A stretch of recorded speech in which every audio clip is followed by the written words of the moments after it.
Counsel, if you are ready to proceed, you may go ahead, Emma, please. Good afternoon, Mr. Chairman. We are ready to proceed. Thank you.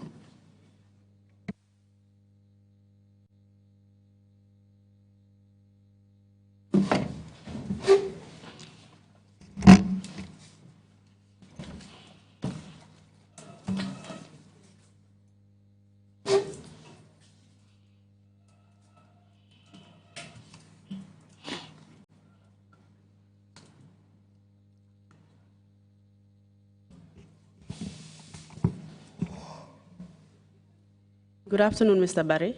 Mr. Barry, on Nyalle Jam. Yes, afternoon to you too.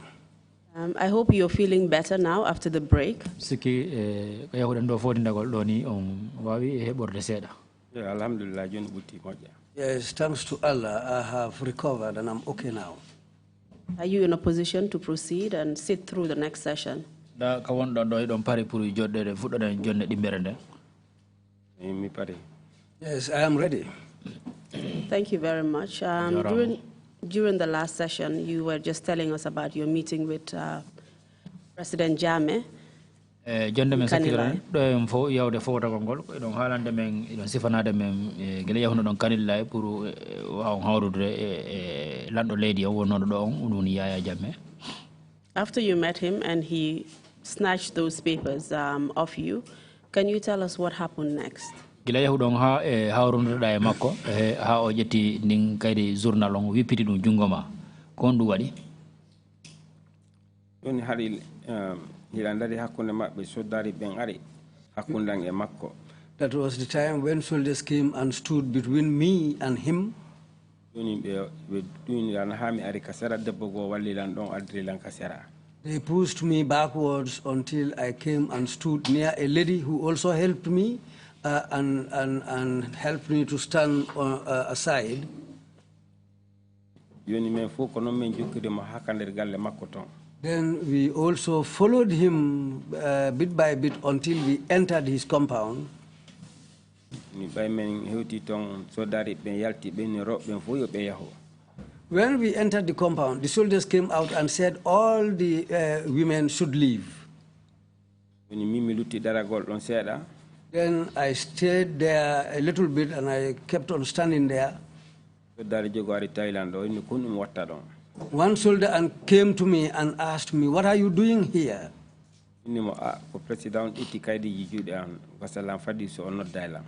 I told him that, well, it was me who came here with some papers, and the president took those papers from me, so I am waiting, maybe he might call me.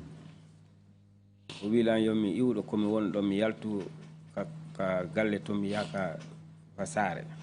told me to leave the compound, let me go out of the compound and go and sit somewhere outside in the village. When I left the first gate and I came into the outer compound, those soldiers there also told me to go out of the main compound and go and sit somewhere inside the village. This is the time I came back to that same baobab tree where I used to sit down. Mr. Barry, did you recognize any of these soldiers? Mr. Barry, be minute herubenda wodi e mabbe be anda ma wonda don andidi be. On moment dom entata hay goto dal. At that moment I cannot recognize anybody. Did you know their names? Inde mabbe nen no. Don andi anda inde mabbe den on ben don on be arno be don post report. No, I don't know their names. The people who first came to me and told me to leave the area, I don't know their names. Do you know the distance between the baobab tree where you were sleeping and the president's house in Kanilai? Ki bo hay ka wi don yahudon don ko don jolo don kanyum may galle Yaya Jammeh den woddon dir gongol ndahi don way dum ebbude. Ada buray wan do e ka main highway to den on twice almost. It will be twice the distance from here to the main road. Okay, so what happened when you went back there? On do wade gilande ma rotiti don ga bo hay. Mi ari don mi jodi tad futuro heewi mi jole. I was sitting there until it was around the 7 o'clock prayers. Then I got up and performed the prayers. Juli je kadi. I performed the last evening prayers there also. I sat down there, then one man came on a rider. He came up to the point of passing me, he stood and came nearer to me. When that rider stopped there, another vehicle, a vehicle came there, a black Pajero, which came and stood in front. 2 soldiers alighted from that vehicle. The man on the rider also stayed on his rider.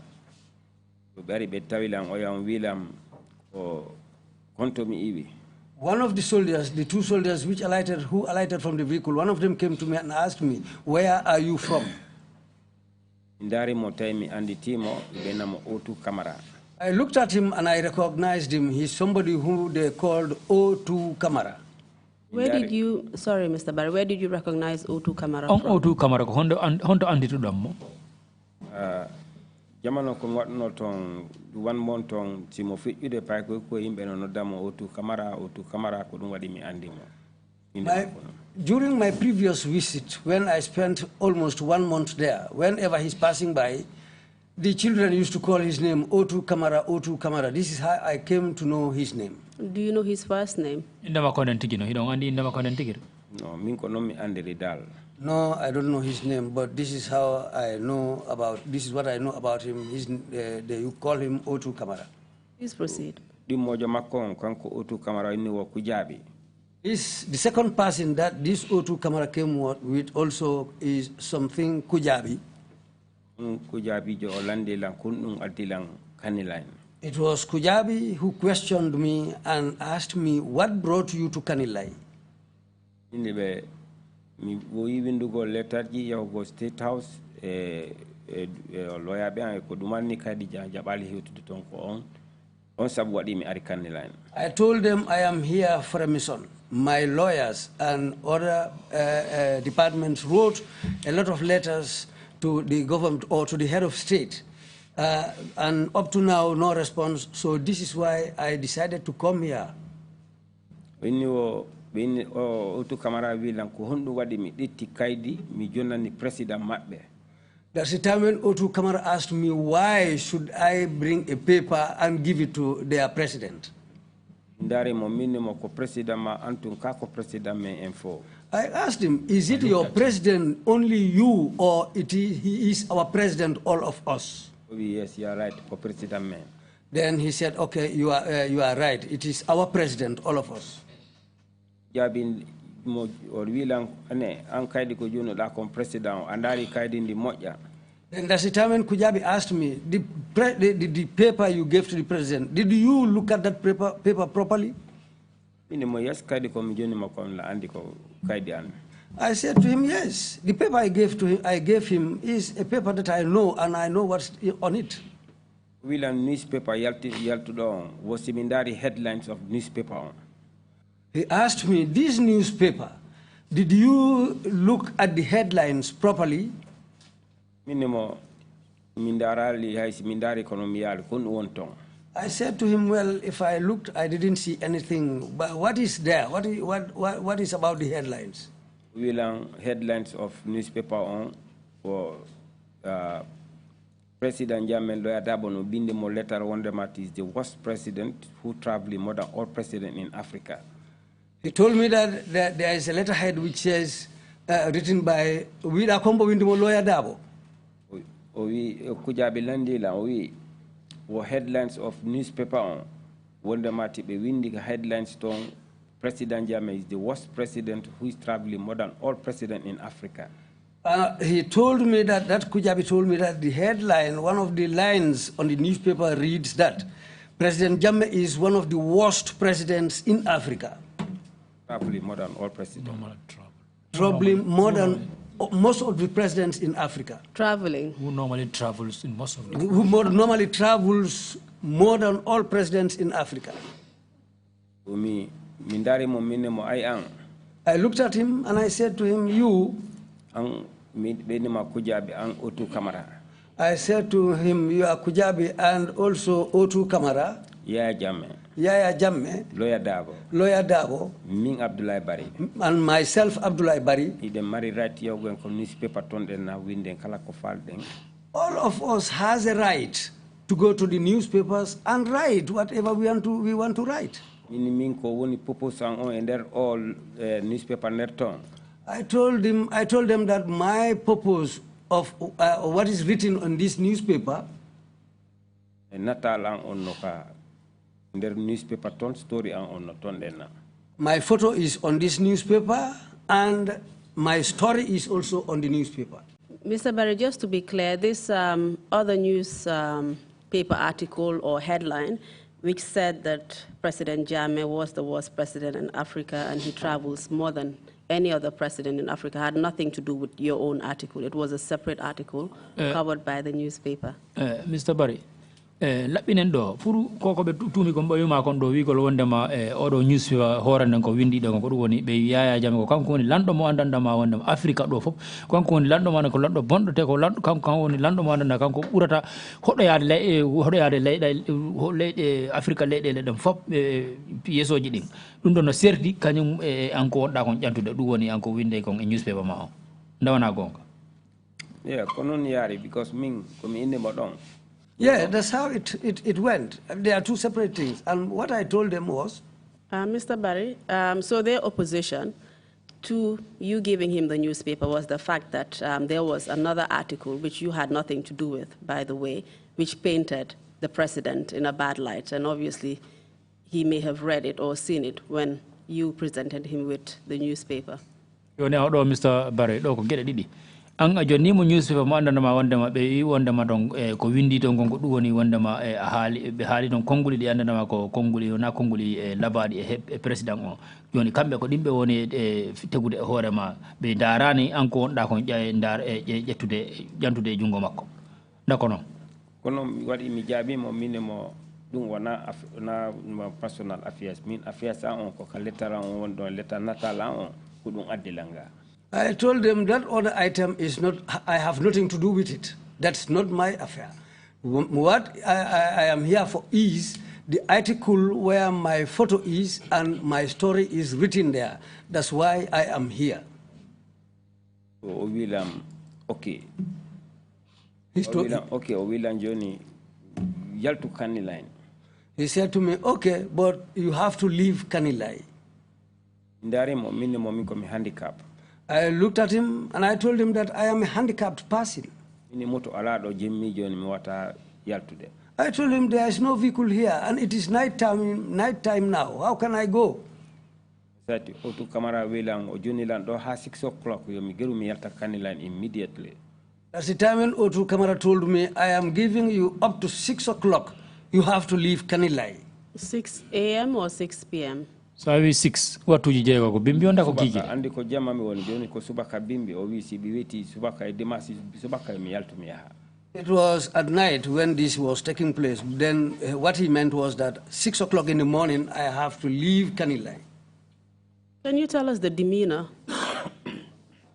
Can you tell us the demeanor of these soldiers who approached you? Were they courteous or did they appear in any manner? Be minute hero be andama be tawima dayda wawi men holla haalande ma be honno be birema ko honno be yirum be hewtiri e manda ko yimbe be andama ko be nyaadunobe e manda ko be jippini hoore mabbe ben ka state ka galle makko tombe yuri be dido kala be jogi fetel kanyo o jogi do rider mo jogi fetel be fo mabbe. They left, they came out of his compound and all these soldiers were carrying guns. Even the man on the rider also had guns, had a pistol on him. So all of them were armed and they came out of his compound. Baby ni mi yaltu joni be mi ala no mi yara be ni ko mi be ko mi handicap mi wata yahude joni be ni mi yaltu 6 o'clock be nangi law mabbe be. When they told me that, when I informed them that I'm a handicap, they said, okay, now we are giving you up to 6 o'clock in the morning to leave Kanilai. So after they told me this, that's the time when they left. And how did you feel at that point, knowing that you were no longer welcome in Kanilai and they had asked you to leave? How did you feel? Did you feel safe?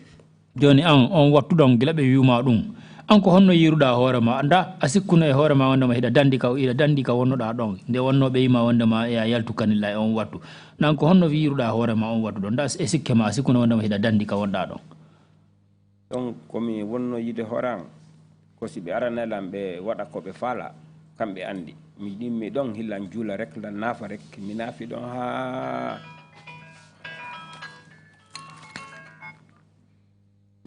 ha on sa mi ronke. Well, at that time, I didn't mind anything. I continued there. What I was doing was continue praying. I prayed there continuously up to any time. But all what I was doing was to pray to Allah and ask for His mercy. Every 5 or 10, 15 minutes, then what happened after that was that every 10 to 15 minutes, this Pajero will come and pass by, and that man on the rider will also come and pass by. Hari mimbari mi anda cigarette Allah mi sodi package didi cigarette mi fi mi mita dun na fatala. At that time, I don't even smoke. I was not a smoker. But because of the frustration and how I felt, I decided to go and buy 2 packets of cigarettes, and I started smoking. But even after that, I realized that the cigarette smoking didn't help me anyway. Did you feel any fear at that point? On what on huluno? Ilami andi horang libi banduang imanoki kono ko ndinyande libi bandandu no harino dari asika ma distu glass wadda horang hakke ko mi huli bandandu fop no dari landara ni tu. From the day I was born, the fear I had that day, I never had that kind of fear, because there came a time when even my whole body started feeling like if you pour a cold water on me, ice cold water, if you pour that on a person, how he feels, that's how I felt. And all the hairs on my body started to stand on end. Can you tell us why you felt that way? You know why halanimbe ko dum taki bandu mondu wa iri wano. Juni woni hafada wano around 1 or 2 a.m. Germany yimbe dula ton community woni don hibe feja wala ndutude don be nabako be wala ko be fala. The fear in me was that, well, as far as I was sitting there until around 2 a.m., and this black Pajero was passing on and off, going different ways, passing me. And the man on the rider also was doing the same thing. So this is what put fear on me. And I became lonely. I didn't see anybody around. Nobody was around except me alone and these people, that vehicle and that rider were just passing by at all times. So this is what put the fear in me, because they could have done anything to me there. Like what? No, do dum e way hondum ko be wayma wadde ko kala e hondum ni ti jogi do finkaaji ari yeso ma wi kon watta yeso president makko yaltu do sa yaltali ko hibma o kan wadi. When somebody with a gun comes and stands in front of you and asks you, what are you doing here near our president's compound, and tells you to leave the area as soon as possible, which was impossible at that time. Now, if these people continued passing around, anything can happen to you. They could have killed you and do anything to you, and you are powerless. There's nothing you can do about it. And why do you feel, Mr. Barry, that they were capable of killing you? Odun taki onon dum ari e mijo mon wigol wondama nangudo e hakkille mo wondama be hibe wawma warude. You were in plain sight. You were under a tree in public. You were sleeping outside, basically. Why do you feel that they would have had that audacity to actually kill you? Anko yasi wonnoda te ko na hida woddunobe seeda kawju wonnoda ton hiko antan wonnodo hida jodani don horema ko dum taki hebuna ngom mijo wigol wondama e be no wawma warude do. Mijo mi sikude mi joni be kaydi ko yo nodda men dumanno kono na yo jogi do pinkara lando lan ko hundum adde lan ton andi hulbe na otidi. Well, what I was thinking about was, I came with these papers to hand it over to the president so that he will be aware of my problem.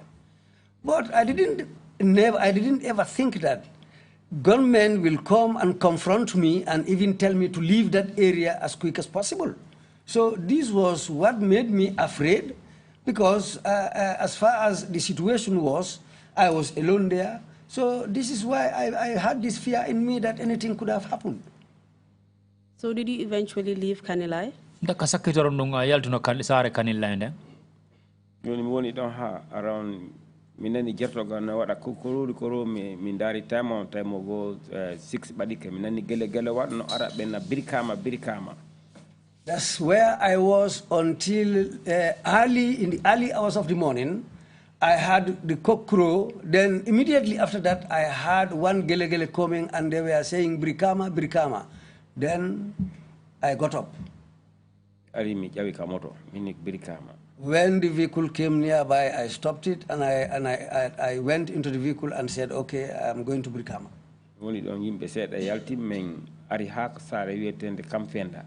Then people also came on board, and we went up to a village called Kamfenda. Checkpoint. The vehicle stopped at the checkpoint there. Military be ari dari muton got ari katela ka palantere ko montiri don. The soldiers came around the vehicle. They were checking inside. One soldier came to the window and stood by the window where I was sitting. Ondari lanni ondari yi kochi join jude ande.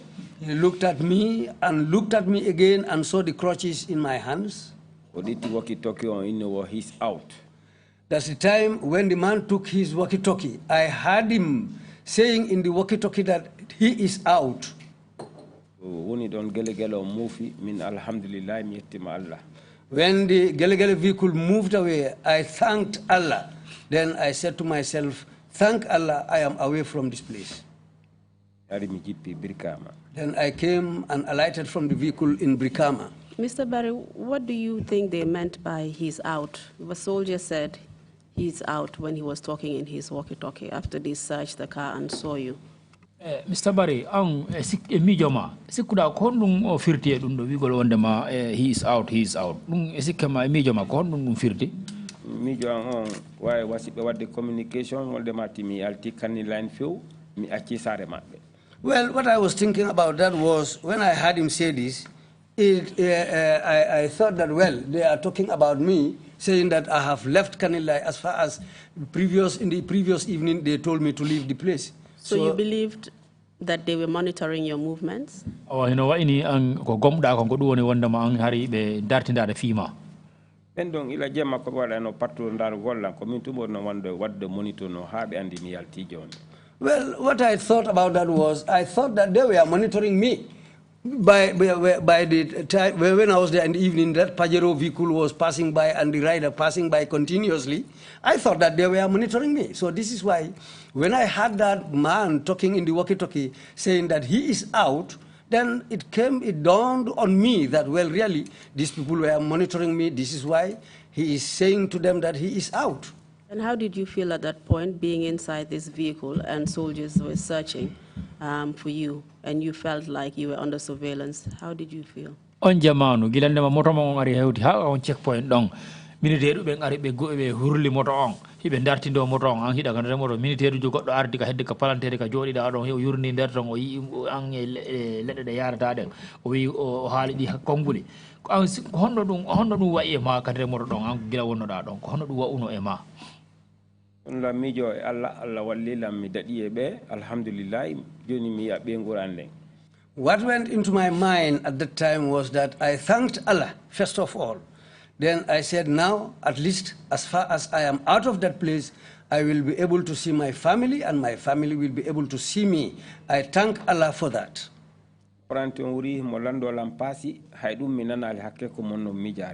Because even the apprentice of the vehicle was asking for fares, but I was even unable to hear him because of what was going in my mind at that moment. This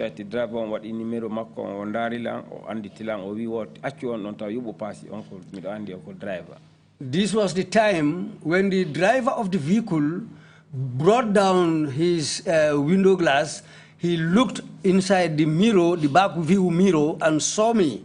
Then that driver recognized me, and he told the apprentice that, don't ask fare from that man. I knew him before. He was also a driver.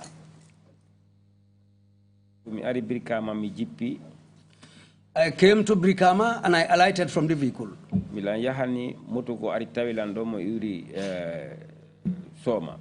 I was walking by the roadside when one vehicle coming from Soma found me there.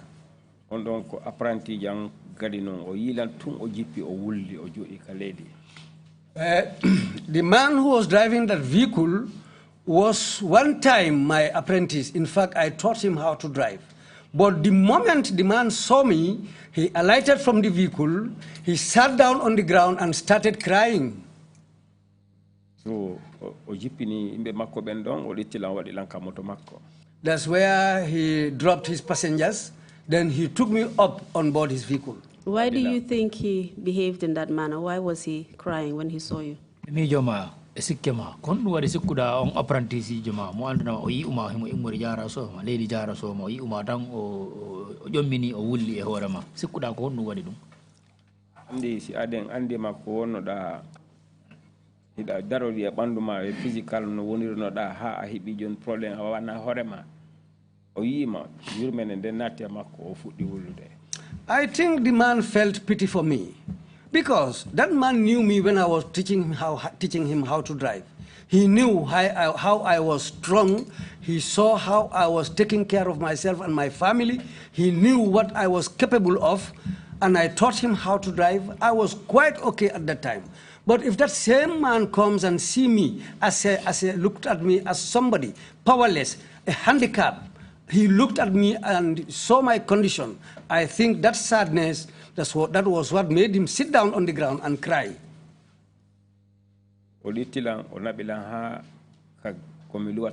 London. That man took me all the way to where I have my house in London Corner. Almost $3,000 That man bought a bag of potatoes, onions, a drum of oil, and gave almost $3,000 to my wife.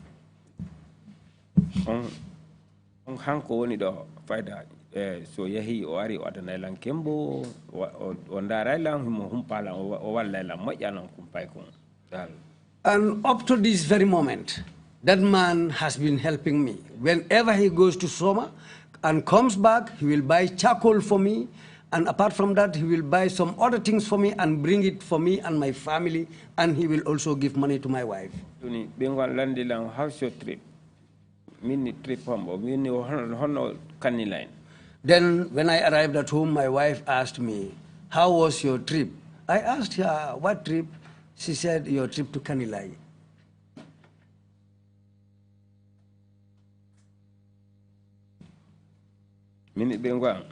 And then I said to my wife, I told her it's just by sheer luck that you didn't lose your husband.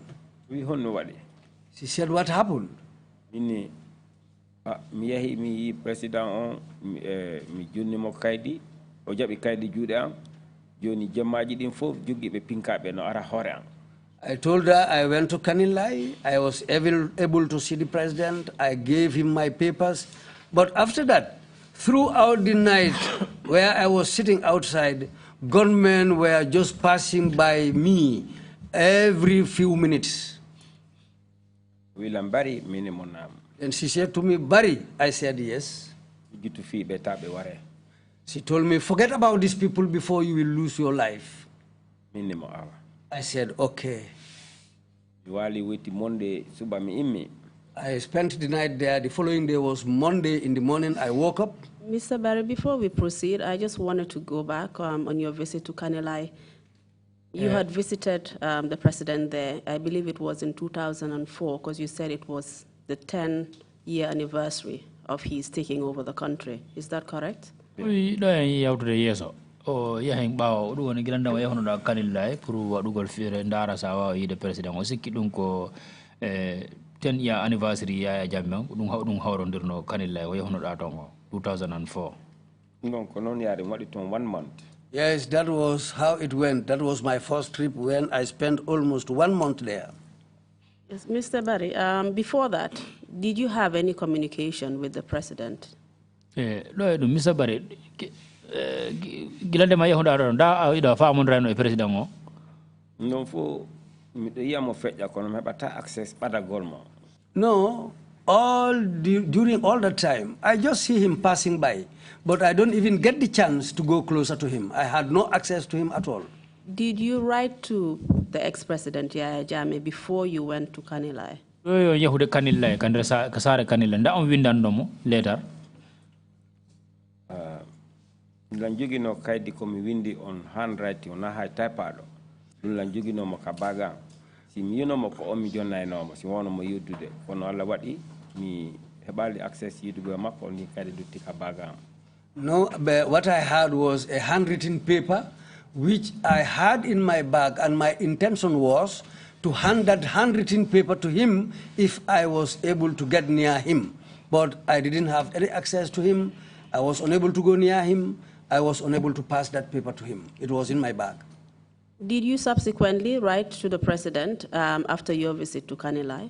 Da kasakitoro ngilanda ma yawda Kanilai pour humpita gol moton nda windanno mo later kaydi. Sakitolon ko mi yata ko mi nabori newspaper on mi winduno kaydi gol on ko ndin kaydi on newspaper be o jabi ka jungwa. Well, the letter I wrote was with me. That was the letter which accompanied the newspaper, which were with me all the time when I reached Kanilai. These two documents were the documents I gave him, and these were the documents that he snatched from my hand. Mr. Barry, we have a letter here that is actually typed out, signed by you, and it's dated 4th of August 2003. Mr. Barry, o nini fondo hebe hemdi don letter wonda goddo manda ma wonda ma ko wado letter wada type masing te letter ron ko lewru August balde mun nay 2003 o winda te ko anu on signe mo. In fact, it bears your name, but not your signature, if I may just clarify that. Pour o fewna do o wi ko inde mo wonton kono wona signature mo wonton. Odo mi windi mo mi nabe mo State House be wada la reply. Wona Kanilai mi nabori odo ko State House Banjul. That was the letter I took to the State House in Banjul, not to Kanilai. That letter, I personally took it to State House in Banjul. And was that in 2003? That dungo hitane 2003? Yes, that was in 2003. And that was before you, as you said, it was before your visit to Kanilai. Yes, that's quite true.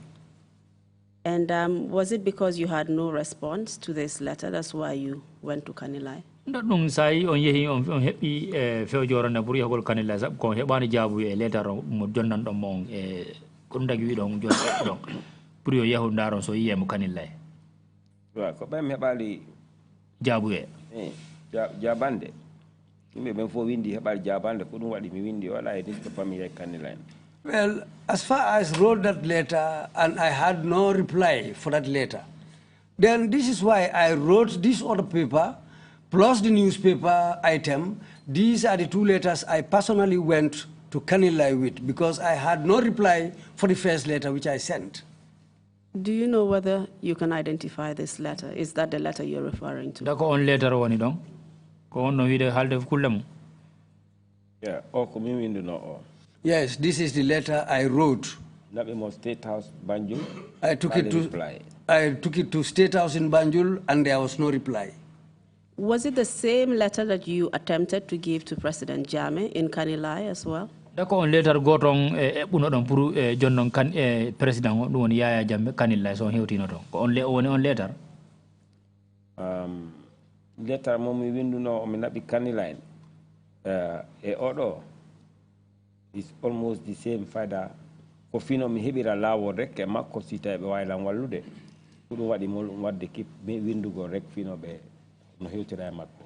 Yes, I wrote another letter different from this one, but they were almost the same because I was just trying to get access to him so that I can hand over these documents to him. Mr. Barry, have a look at this letter and tell us whether this was the letter you carried with you to Kanilai. Yo ne o letter mo mone arma arde jonnangol ma do ndari o do letter kan dako o on no letter mo ndanda ma wonda ma ko yadu nabornon da ko yahayno da Kanilai pour yugol wadugol fere ndara sa wawa yidude e makko pour jonnama mo.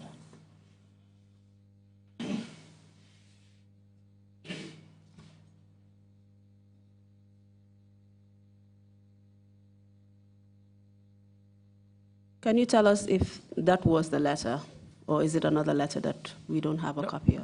Ndako o wonno letter on mo andana ma wonno ayadu ko yadu no da e mum kanilla ko yahano da kanilla pour si a hewti jonnamo si hebi fere pour yidi wole makko o odo odo mi andita fi makko odo haridan yahano headquarter of Banjul mi windi o mi wadi o envelope fi no yara ka state house kadi mo mi nabuno on kaniline mi si kastulan jogino photocopy makko because mi wadi mo type rek mi jogodi mo e newspaper mi yademo. Well, this is the letter which I wrote and took to the Banjul Police headquarters. But later, the letter I went with to Kanilai plus that newspaper item is different from this. Because the letter I wrote, which I took along to Kanilai with the newspaper item, is a letter which I wrote. There was no photocopy of that one. I just wrote it and took it along with me to Kanilai. Okay. And did you hand it over to the president? Later on jonno lando wonoro do On o jabuno jungani e newspaper. That was the letter he snatched from my hand with the newspaper item. Thank you very much. Mr. Chairman, we would like to tender the letter into evidence as Exhibit 130.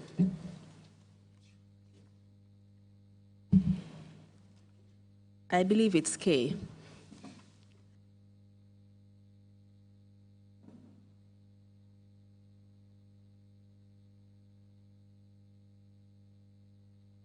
Correct. There's 130K for both documents or just for one? Sorry, Mr. Chairman. 130K yes. for both documents or? And L. K and L. K and L. Oh, yes, splendid. please. Thank you very much. Thank you. Request granted. Okay. Mr. Barry, kindly tell us what happened after you came back from Kanila. You started telling us what happened the next day after you narrated the whole ordeal to your wife. Johnny, Mr. Barry, Johnny, continue halano yimbe gilanda ma artu don Kanila gila weti on halni yimbe fu diga sifanare yimbe sifani don bengu mo fo ko yare kon ko ye feji kon ton. Johnny aja do way te yettude don halano yimbe ko honno. Joni mi are dimanche o mi wali weti monde bimbi mi immi mi yahay ko mi jodoto dom yimbe okala. Well, I came back on a Sunday and I spent the night at home. The following day was a Monday. After talking to my wife in the morning, I decided to leave and go and sit down at the junction where I used to sit down. Une do ha ko nange wulata mojjano ay on sati mi dalali time dal fondo hadi fana on no yonali. I was sitting there until the sun became very hot, but it was before the 2 o'clock prayers. The police go ari don wiete do 13 baji o ari yeso an ari odari. There was a policeman called 13 Baji. He came up to the place where I was sitting. He stood in front of me. At that time, he was the Inspector General or he was the IG. You put the bodyguard makon or we are Abdoulie Barry, minimum yes. He alighted from the vehicle with his bodyguard and he asked me, "Are you the man called Abdoulie Barry?" Then I said yes. We were President Jammeh no landi fima. He told me, "President Jammeh is asking about you." Minimum okay. I said okay. We join Mayor State Banjul headquarters. Then he told me that now we are going to the Banjul headquarters. They helped me, then I climbed on board his vehicle behind and I sat down. When we arrived at the headquarters, the police headquarters in Banjul, they helped me. I alighted from the vehicle. They helped me again to climb up the stairs to the office upstairs. William, President only what to find out He told me that it was the president who told me to find out where I was. He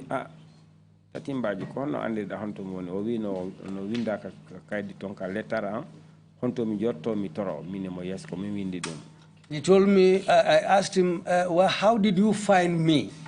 He told me that, but if you remember, you wrote a letter where you wrote the place where you used to sit down the whole day it is on your letter. This is how I came to find out, because the moment I read that on the letter, I decided to come to the place. This is how I found you out. Imi odari owi joni mi hotu galle o yaha o yeto president jamme wonde mati kanko ilam joni mi aroy next Wednesday on Abalang State House. And after discussing with him, he told me, okay, now you can go home. You can come back next Wednesday. If you come, then I will take you to the president. But before then, I will go to him and tell him that I have seen you.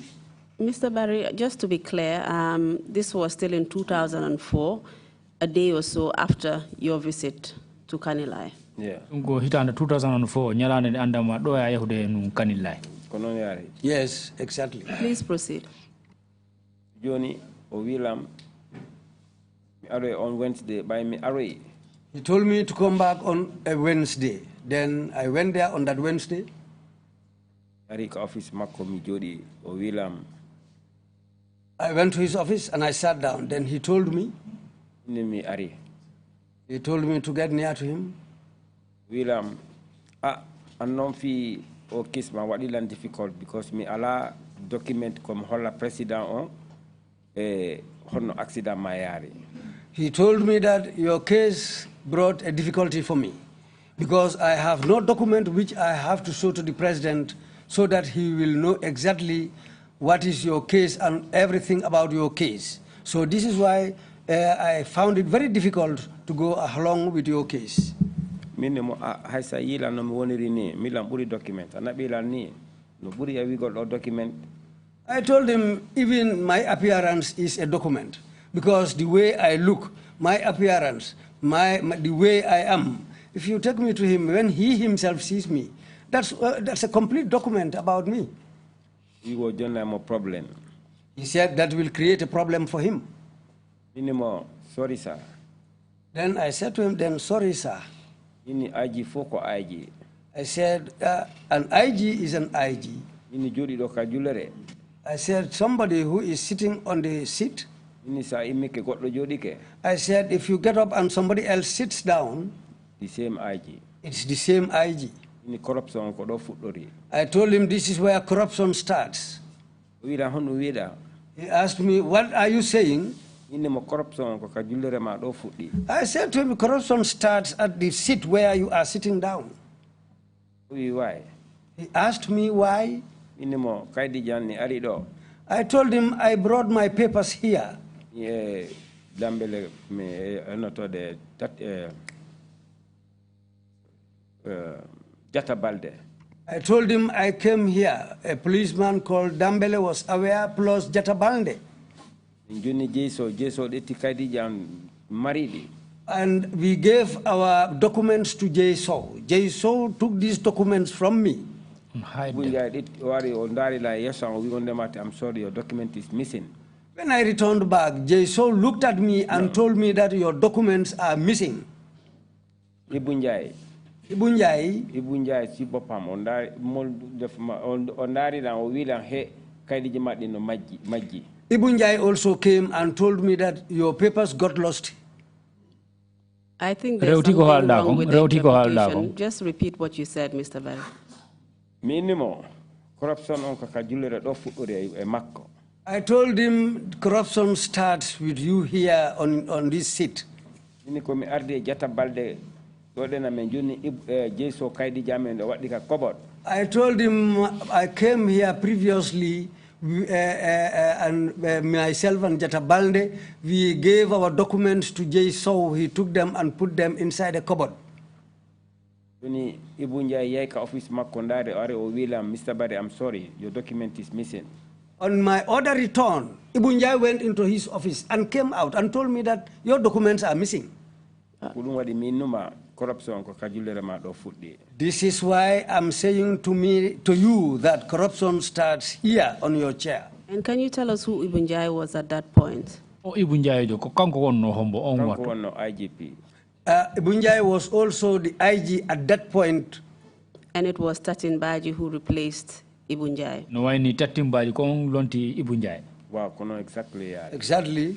And just to remind our viewers, You had told us that Jason was the deputy IGP at that time when you had submitted your documents to the police. Do andintinen yimbe wonbe embe ndarude. A wino do yimbe on dama ko Jaisu kanko hikkino yeso police abe no don IG on wattu. Yeah. Yes. OC Jata Balde was the OC at Birkama. OC Jata Balde kanko ko OC Birkama o wonno. Yeah. Yes. And Dambale was the investigating police officer of your case. Dambele kanko wonno Banjulindin police station kanko wonno lijjintinde case ma on. Yes. Jaiso was the deputy IG to Ibunjai. Jaiso was the deputy IG when Ibunjai was IG. Kudun on side by Ibunjai we don't tatimbaji ari woni don. That's the time. That's when Jaiso when Ibunjai left. It was Tatin Baji who replaced him. So, Baji ndari lang alako jabo lang owilam. Baji looked at me. He had nothing to tell me, and then he said, "Aroi fatbi jango what an other new statement kaidiji no haram wadi nabude ka President Jammeh." Then Baji told me, "You can come back the day after tomorrow. We will write out a new statement and we will take that to President Jammeh."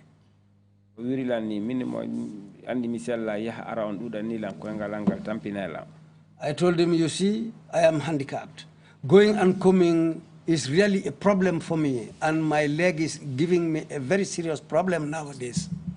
You know, it's telephone Makong or not the Banjulundin. That's the time he raised up his telephone and called Banjulunding. Not the Brikam Hari Onsati or not the Jatabalde Himowuri or Mayalitao. And he also called Brikama. Jatabalde was alive. This was before he died. Jatabalde said animo wonde mati ha dunko ni yari de ko memako yadi wonde mati di kaydi ji sita be sudi de be wallum be joni tamo. That's the time when Jatabalde explained to him that really it was me and this man who came together to that office. If you can locate his papers, please take them out so that the case can go forward. The commissioner commissioner of police they called some commissioners of police who came. They came and wrote some papers. President Jammeh. And they said they will take these papers to President Jammeh. Do you remember who these commissioners of police were?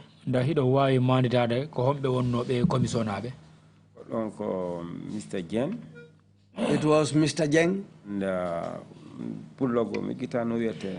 And there was also one fuller man, I forgot his name. I forgot their names. Do you know what unit of the police they belong to? I don't andi sengo police ngonko sengo hongo be imure police yo. Commissioner what be uri Brikama what be Serakunda got the Karaba police station. They were all police commissioners, one from Brikama, one from Serakunda, one from the Kairaba police station. Yari be judi be windi be benabaidum. They came there and sat down, all of them, they wrote, and they said they will take these papers. They told me to go. Miyahi woni don ha mi ali reply mi nanali telephone fus mi atti mi landimo o wi kanko nabi kaydiji ton no respond yet. I was there for some time, still no response. Then I decided to go back to him to ask him. Then he told me, well, I'm also still waiting, and still I haven't received any response. How long was that? How long did you have to wait? Pour habagol mo dum jetti mo watu jijelu. Habagol mo. Nabila almost 3 weeks above dal. I waited for about 3 weeks and above. More than 3 weeks I was waiting. Do you know whether, or can you remember whether the IGP Tatin Baji told you the purpose of sending these documents to Yaya Jammeh, or why Yaya Jammeh wanted to see them? Nda sido why manditare Tatin Baji nda o hala non dalila ko honnu sababu taki o fala jonnande Yaya Jammeh I kaydi pour o yiyadi. Because minko wilam because document ko wadi kon statement fi accident no yari be dundon wo majiribe yuni ko wadu different statement hara ko kanko e commissioner be windi dundon together with myself hara ko dum be nabata Yaya Jammeh hollu golmo. The information he gave me was that as far as my previous documents were said they were lost. So this is why he called these other commissioners who came and sat down with him. They said they were going to write something new, which they will send to Yaya Jammeh. So this is why they called me and told me to sit down with them so that they can write these documents and they will send it to Yaya Jammeh. This is why I came there and sat down with them. Did they tell you why Yaya Jammeh wanted to see the documents? What was he going to do anything for you? Ndabe halan non ko hondum dalila sababu on dalila hondum tagi Yaya Jammeh fala yide di kayri ndaw wori ko fala wadde. Ndo wala la hay hunde ko witun sime moƴƴini ɗum ɗon o naɓata ka président Jammeh because o wilan ko président nilnomo yo lando fi am. Well, he didn't. Yilam joni ko ɗum waɗi dali o moƴƴini ɗi kaydiji no naɓira o hollamo joni ko kamɓe andi konɗum ɓe falanno waɗude. Well, the reason he called me was that he said President Jammeh informed him that he would like to know something about me. So this is why they called me to go there. I went, he called his commissioners, they wrote down these papers, and he said they were going to take these papers to President Jammeh. So this is the only information they told me.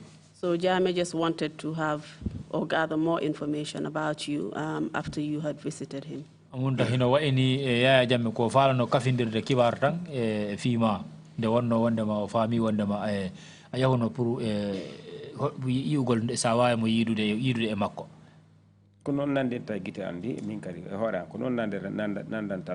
Well, this is, I also thought what the reason was all about. Did you personally hear from Yaya Jammeh apart from him sending Tatin Baji to you? Na onon tigi on nanono sengo Yaya Jammeh sengo makko hara ona si feƴƴi ko nuli kon Tatin Baji e mo.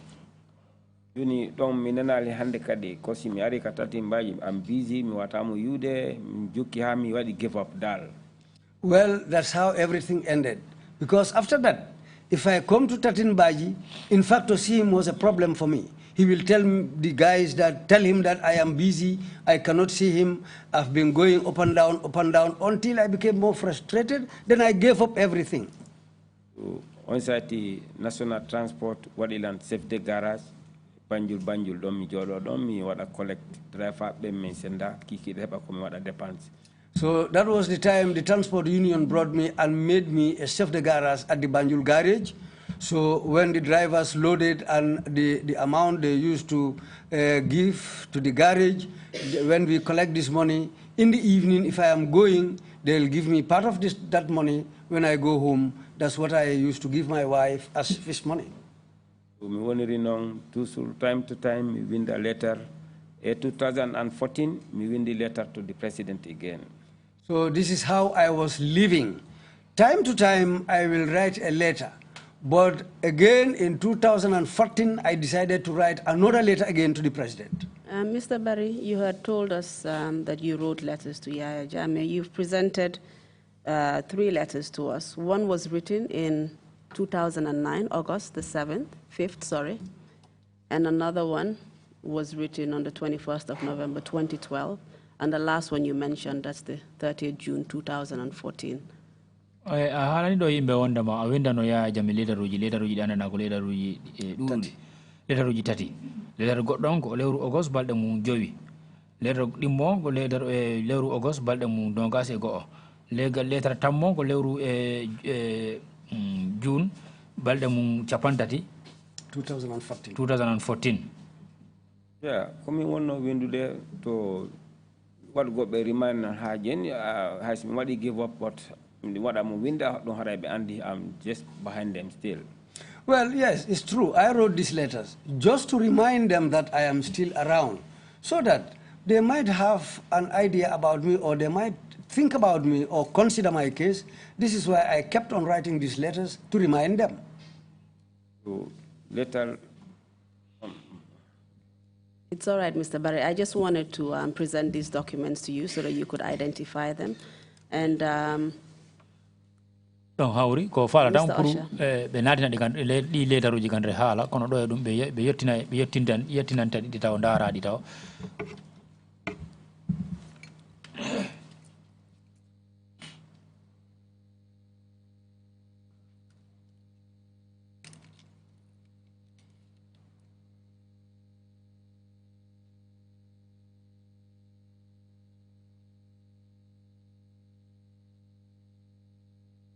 Kindly confirm that these are the 3 letters you're referring to. Ndare di letter uji don. Ndare ko di letter uji tati won don halde fi mu jonni. I komin do windi di do fi tam wijutu horang e mabbe. All the time mi winda be mi wada be sent den ha almost 2014. Yes, these are letters that I wrote to remind them about my case, up to this last one, which I wrote in the year 2014. Thank you very much. And did you receive any response to any of these letters? Ajarama kono non di letter uji tati fo di winduda do nda hebuno jabu e di letter uji nda wodi mo hebuda jabu e mu. I got mum e not dalla hay fuse modon nothing. They didn't reply any of these letters. Nothing came from them. Mr. Chairman, I would like to tender the letters, but perhaps when you're ready, I will do so with the commissioners. Please go on, Mr. Barry, and just tell us what happened after that, after you were chef of the garage, they were giving you money to live on. You did not receive any response to any of these letters. From 2004 up to, I believe this is 2014 we're talking about, is that correct? Joni kontina hala gelandama be yahu se be suuma be aduma chef de garage on ida ya ton da hen don budi e jungo mabbe ton si jippike feccon be wawa hebude hen dépense ko jonnana be ngura maden ko jonna be ngura maden e de leader uji kadi di winduda den kadi a hebano jabu e majji ko honno dum yaare joni ngoli chef de garage don wallugo be ngurande wallito horam ala ko mi wada ko dum tum be mi wada dum don. Well, as far as I have nothing else to do, I continued being the chef de garage at the garage there, and that money that I used to get when we share the money in the evening, that's what I was living on with my family. And Mr. Barry, during this time, the driver, Dauda Sane, who caused your accident, had not been prosecuted by the police. Yoni hino wa ini ha on wattu ka wondon don. O Dauda Sane jomo andanda ma wono kanko gallino ma o oroma kanko waduma de bare o accident. Ha hande ka wonno don don o na meeda ka nabbe de suudu nyaaworde sakko o nyaawe on ndaba ka ton ha hande o mi arno ka makko ton fi gommo o jabali police e soddare be no dari yeso amen lon tum fayda mon mu yide dal ha e 2010 I was unable, the man had never been taken to court, nothing came out of it, the man has never done anything. That's why I made this effort to go and meet him personally. But when I went to see him, I was seeing him sitting down there. He was looking at me, but some soldiers came and stood between me and him, and they told me that I cannot see him. And when was this? Around 2012, dem na fa, 2014, dem na si Kirgi.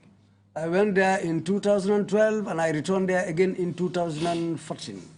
And as you said, you also did not receive any compensation for your injuries. Nde barmande de heɓuɗande fof e ɓanndu ma ɗum a meeɗa ka jonnede goɗɗum wiye wondema ko ya ko ɓuɓɓinira coggu guruma ko ɓuɓɓinira ɓernde ma nde. Ay hunde.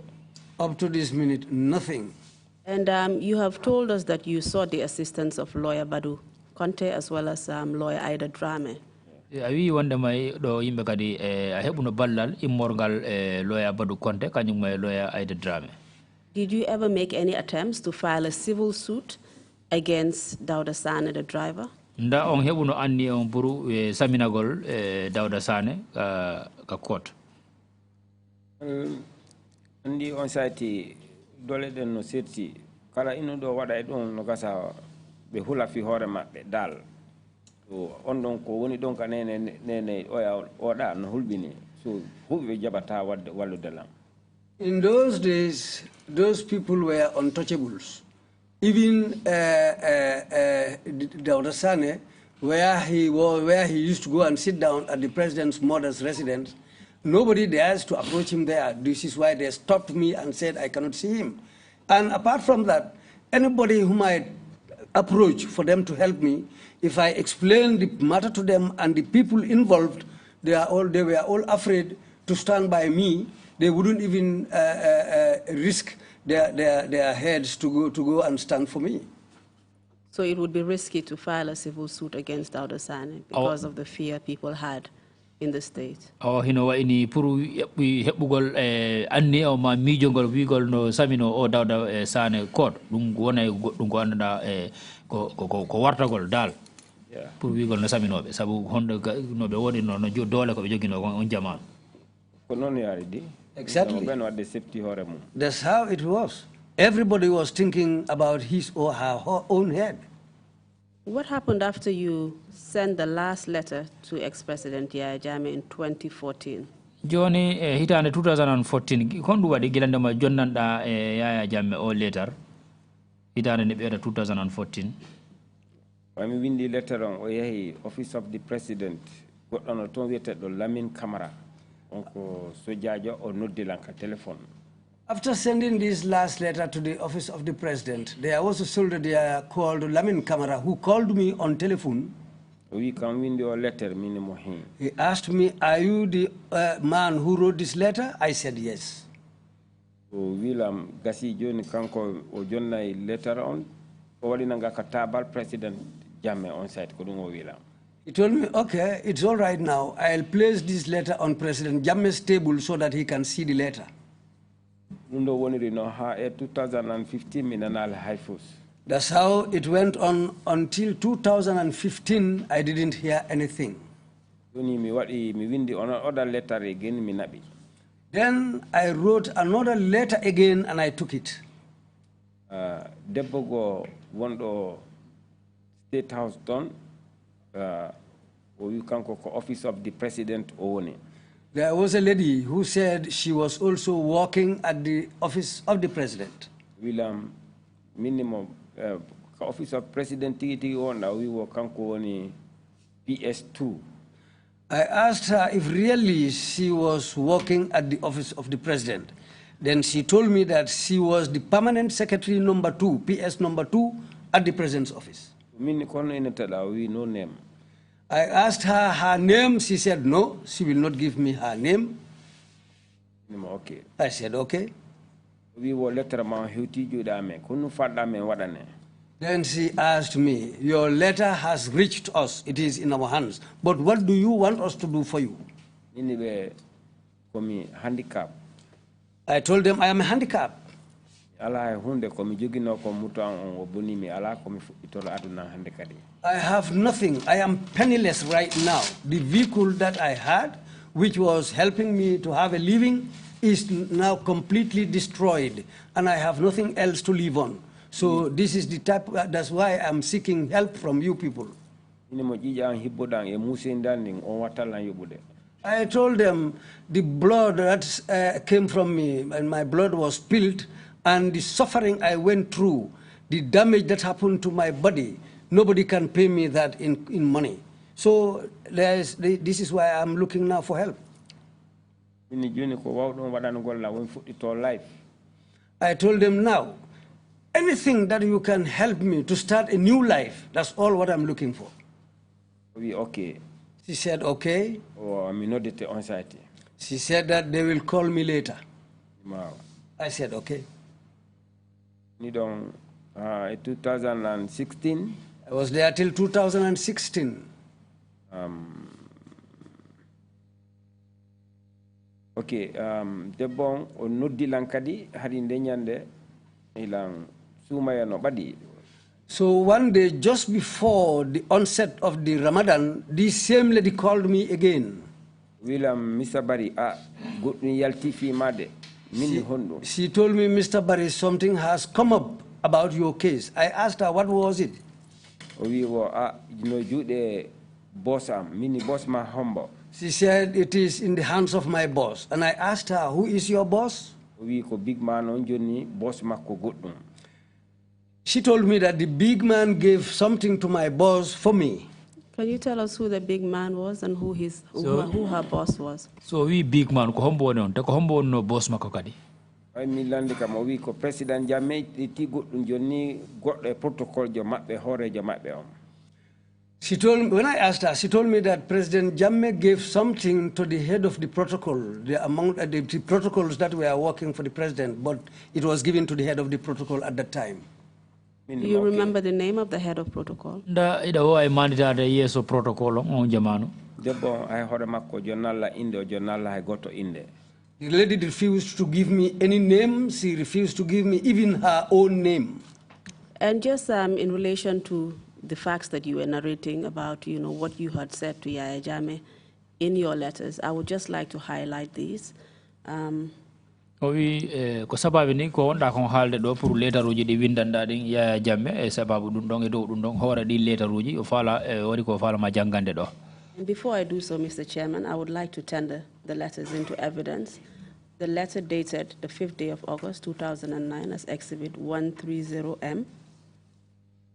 And I would like to just quote a few paragraphs of the letter before I move into exhibit the next one. The witness says, "My life has been shattered by this tragic incident, and I still find it difficult to pick up the pieces. I now live from hand to mouth, and I totally depend on charity to keep my family." And the next letter is dated the 21st of November 2012, and I would like to apply that it is exhibited as 130N. It says in that letter, "I seriously need rehabilitation, but all my steps towards this end have come to naught. I have sought the intervention of the Army, the police, the Office of the Ombudsman, African Center for Democracy and Human Rights Studies." The next one is the letter dated. I will just go back to the previous letter, Mr. Chairman. It also states that I have children that should be going to school now, but because of lack of financial assistance, I cannot afford their school fees. Your Excellency, I am appealing to you to consider my situation and help me to help my children towards their brighter future. I really need help to take them back to school. Sir, considering your fairness and empathy you have towards humanity, I would be very much grateful if you can help me with something that can enable me to start up a new life. The details of my processing during my tragedy period are enclosed in the letter. And the last letter is the one dated the 30th of June, 2014. And I apply that it is standard as Exhibit 130O. All requests are granted, counsel. And you made all of these pleas to President Yahya Jammeh, and you got a phone call, from somebody saying, "Oh, he has something for you." So you went there, I'm sure, expecting something positive. But please tell us what happened. We awindi di lettaruji fo toragol konguli ma di wadda ton din ko don en toragol mo no yafu en toromo no alhala no wonda don ko don ala be ngure ma den sukabe ma be yaha l'école te dépense kadi ko kara han hebirta dum woni ko hebata ko dum wuruda e de coggu dépense joni goddo kadi ar noddugol ma e noddudoma e téléphone kadi o jonnuma jikke joni den jikke ko honno dum do yaari gila o nodduma o wi ma wondama ida hebbe meden hebam ma do ko honɗum hikki e ɗum ɗon woni ɗon himmi ñande go subaka debbo goɗɗo noddilam Banjulundin. Well, I was there after all this. Then one morning, a lady called me from Banjulundin. Said, "Manyo, ñawal legi ni Banjulundin." Then she told me, "Come immediately to Banjulundin." I asked her, "Who are you?" "Are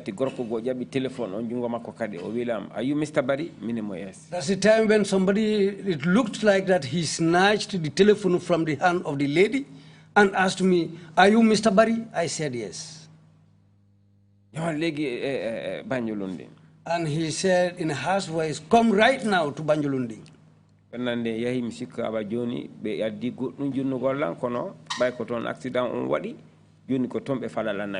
What I was thinking was that as far as the accident took place around that area and it was the Banjulundin police who took care of the case initially, I thought that they brought something for me there which I should go and collect.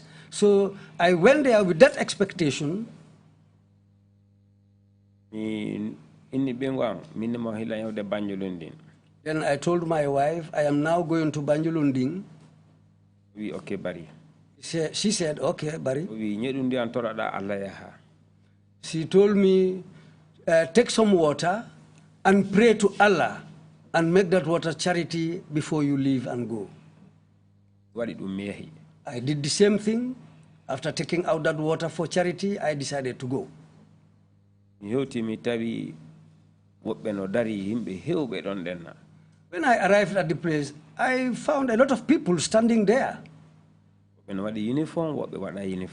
were in uniform, others were not in uniform.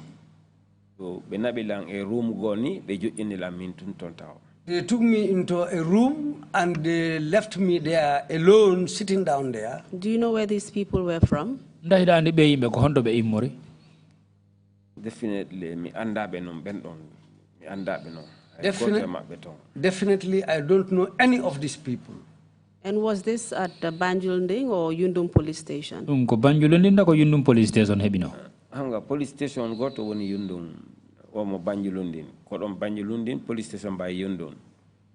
Joni be nabilang o room dom. Milan jodi boyali officer be hobe nati.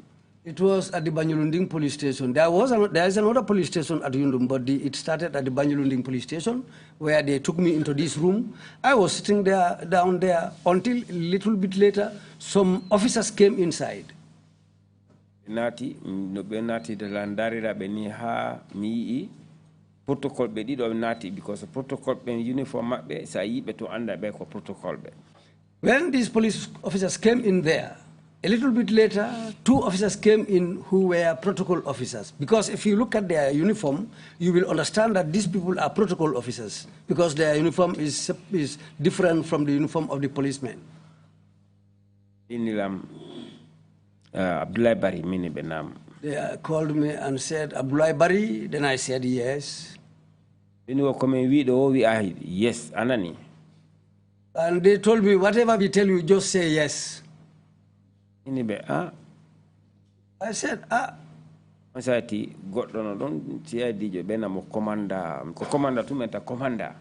There was one CID officer there. I don't know his name. They just say to him, Commander. You don't open your mouth here, say single word. And that was the time when this man told me, don't open your mouth here to say a single word. Was he a police officer, this man? Yeah. Yes, I think he's a police officer because they call him Commander. Uniform called civilian clothes or what? He was not in uniform. He was wearing civilian clothes. Yaltini kaidiji be landi la honno kison fuddori honno yari ko way ko hon wadi mi windani president on letter this and this for be landi lam question ji hewdi be winda. That's the time when they took out a lot of papers. Then they asked me about the accident, how it happened. I narrated everything to them again, and they were writing down as I was talking. So, got a protocol in your whatever calm down ta hulu. Then one of the protocol officers said, no, let try and calm him down so that he will not be afraid. Then I asked them, where is my wife? They asked me, where is my wife? I told them, she's at home. In 2 days, Arakadi ebenguma. Then they told me, now you can go home. In 2 days' time, come here with your wife. In 2 days, 2 days later, I returned back with my wife, but when we arrived, they took my wife and took her to another place.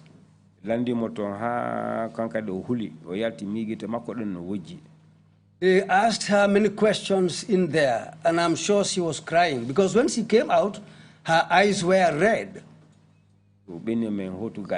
They told us to go home. The next day, and they said I should return back the next day. That was the day when I saw the driver, Dauda Sane himself.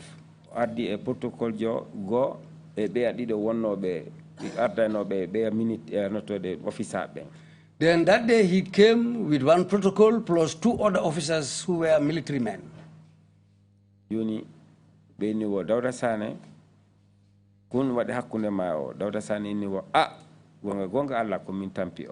And in my presence, they asked Dauda Sane, what happened between you and this man?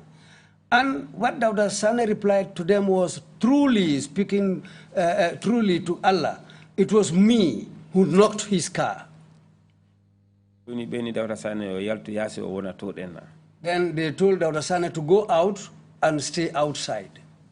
Then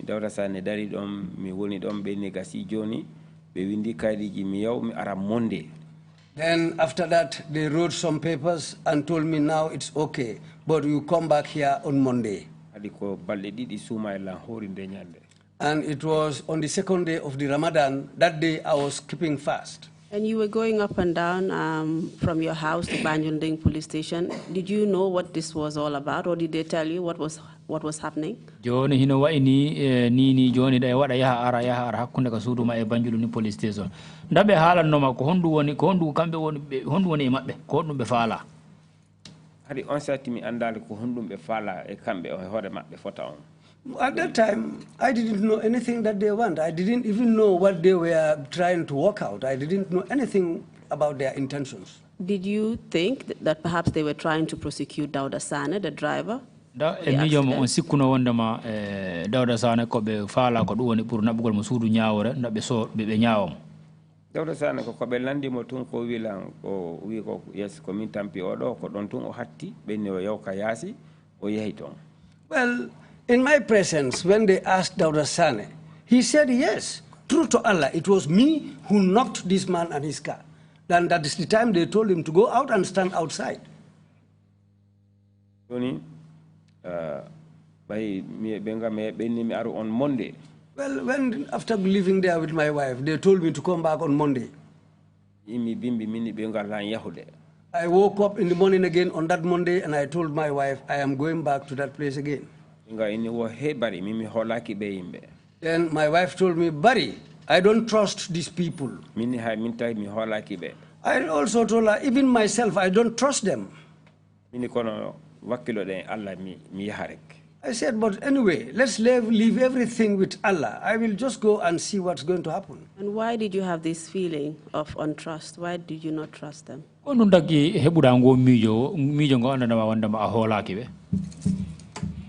Starting ko commander oya winni wol asun udutu hundukan one duma mi wola ko don mi andi be ko goddum be miji. It was when that commander's officer who was in Mufti, when he told me that let me not open my mouth and speak a single word. From that minute, I didn't trust them, and I knew that these people might be working on something else. Joni benne o me yaru birka makade. And they said we should go back to Brikama again. Be wadi lang e pajiro military be didono jodi bawo goddo no jodi yeso police aji ko. Well, that's the time they put me on board a Pajero. 2 soldiers sat behind me, 1 sat in front of me, and that's how we traveled to Brikama. Mi hoti beni wo Joni mi high court.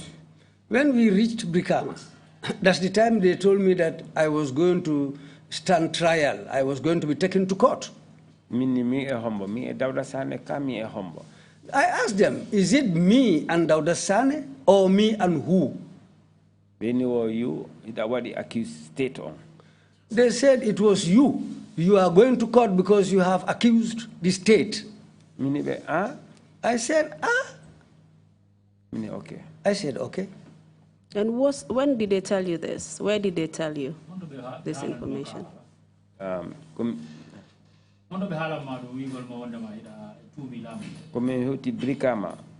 Police station.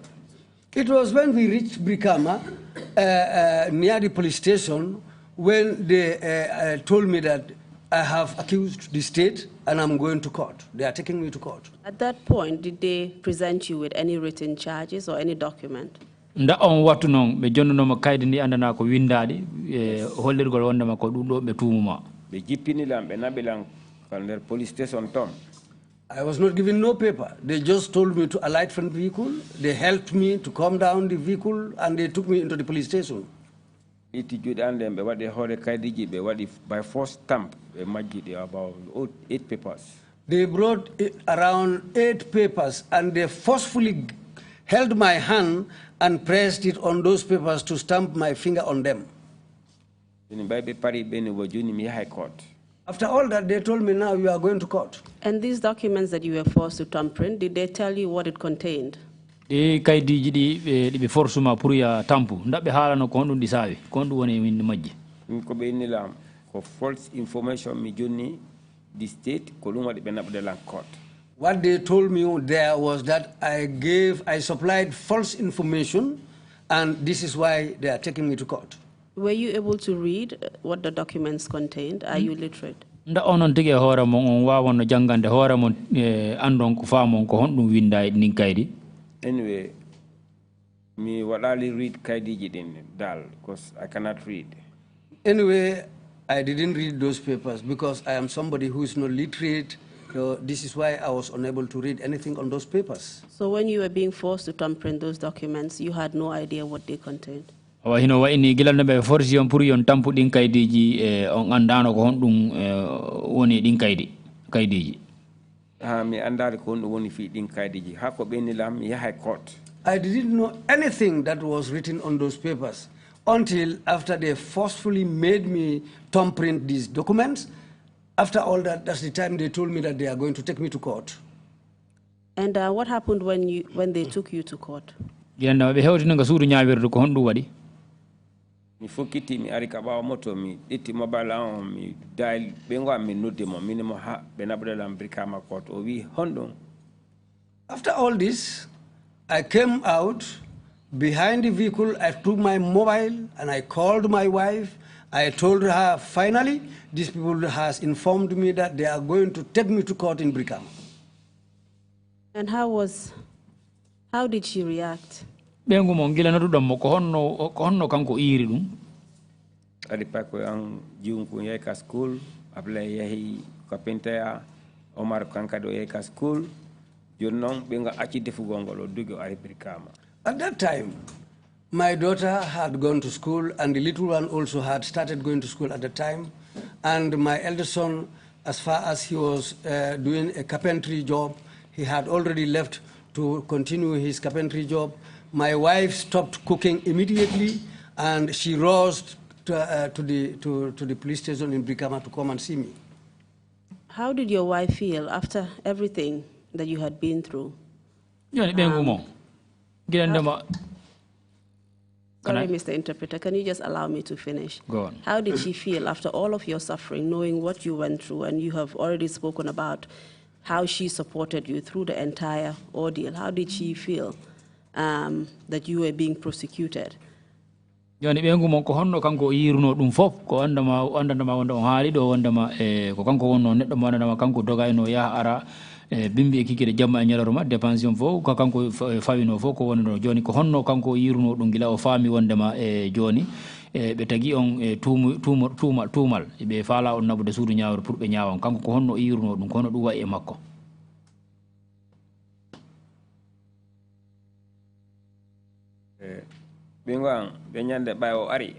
My wife, that day when she came, even the shoes she wore,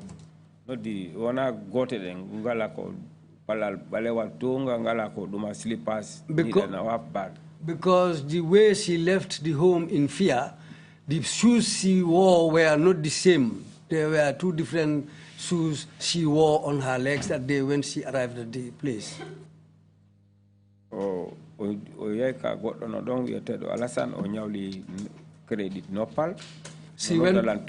She went to somebody called Alassane and borrowed some money from Alassane to buy credit so that she will be calling me continuously.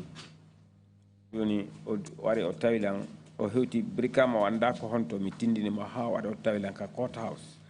didn't know where I was because they had taken me immediately to the courthouse in Brikama. Then she was calling until she knew where the courthouse was. Then she came to the courthouse. I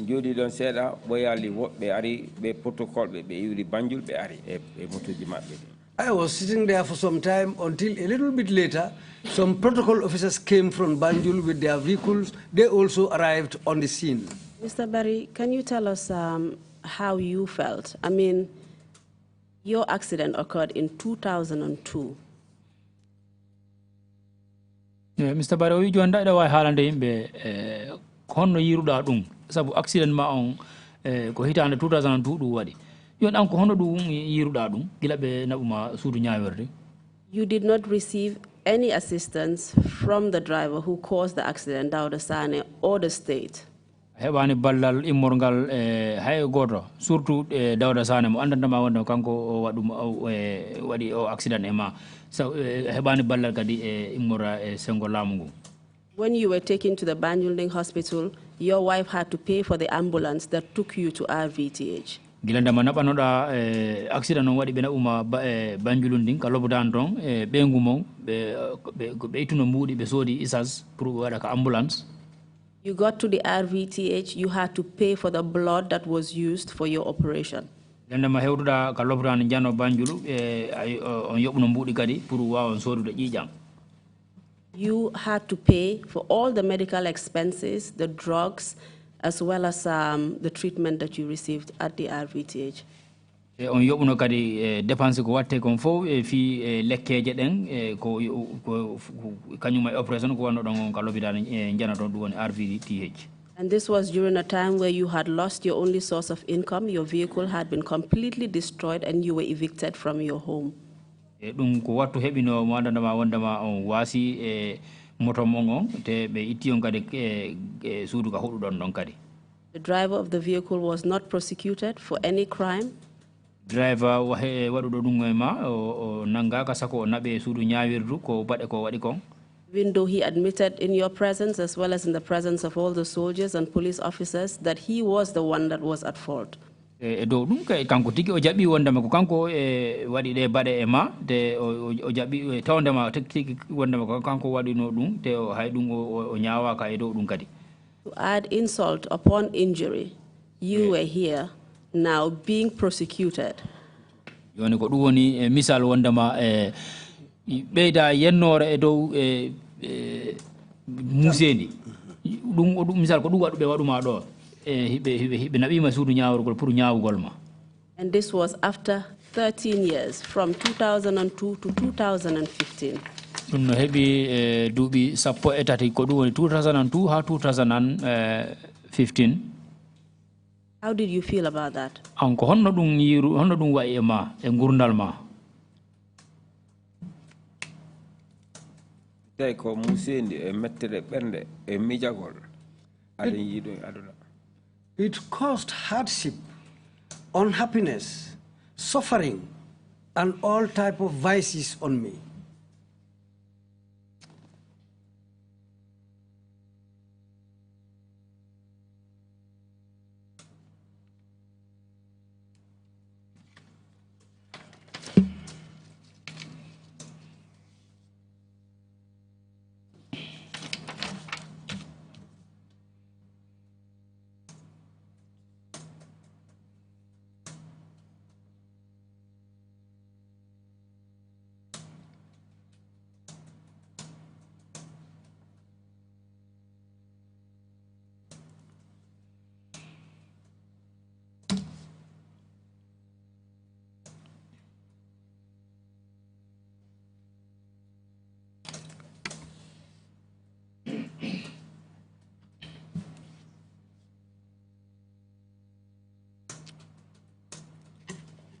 Are you ready to proceed? Yeah. Please go ahead. Mm-hmm.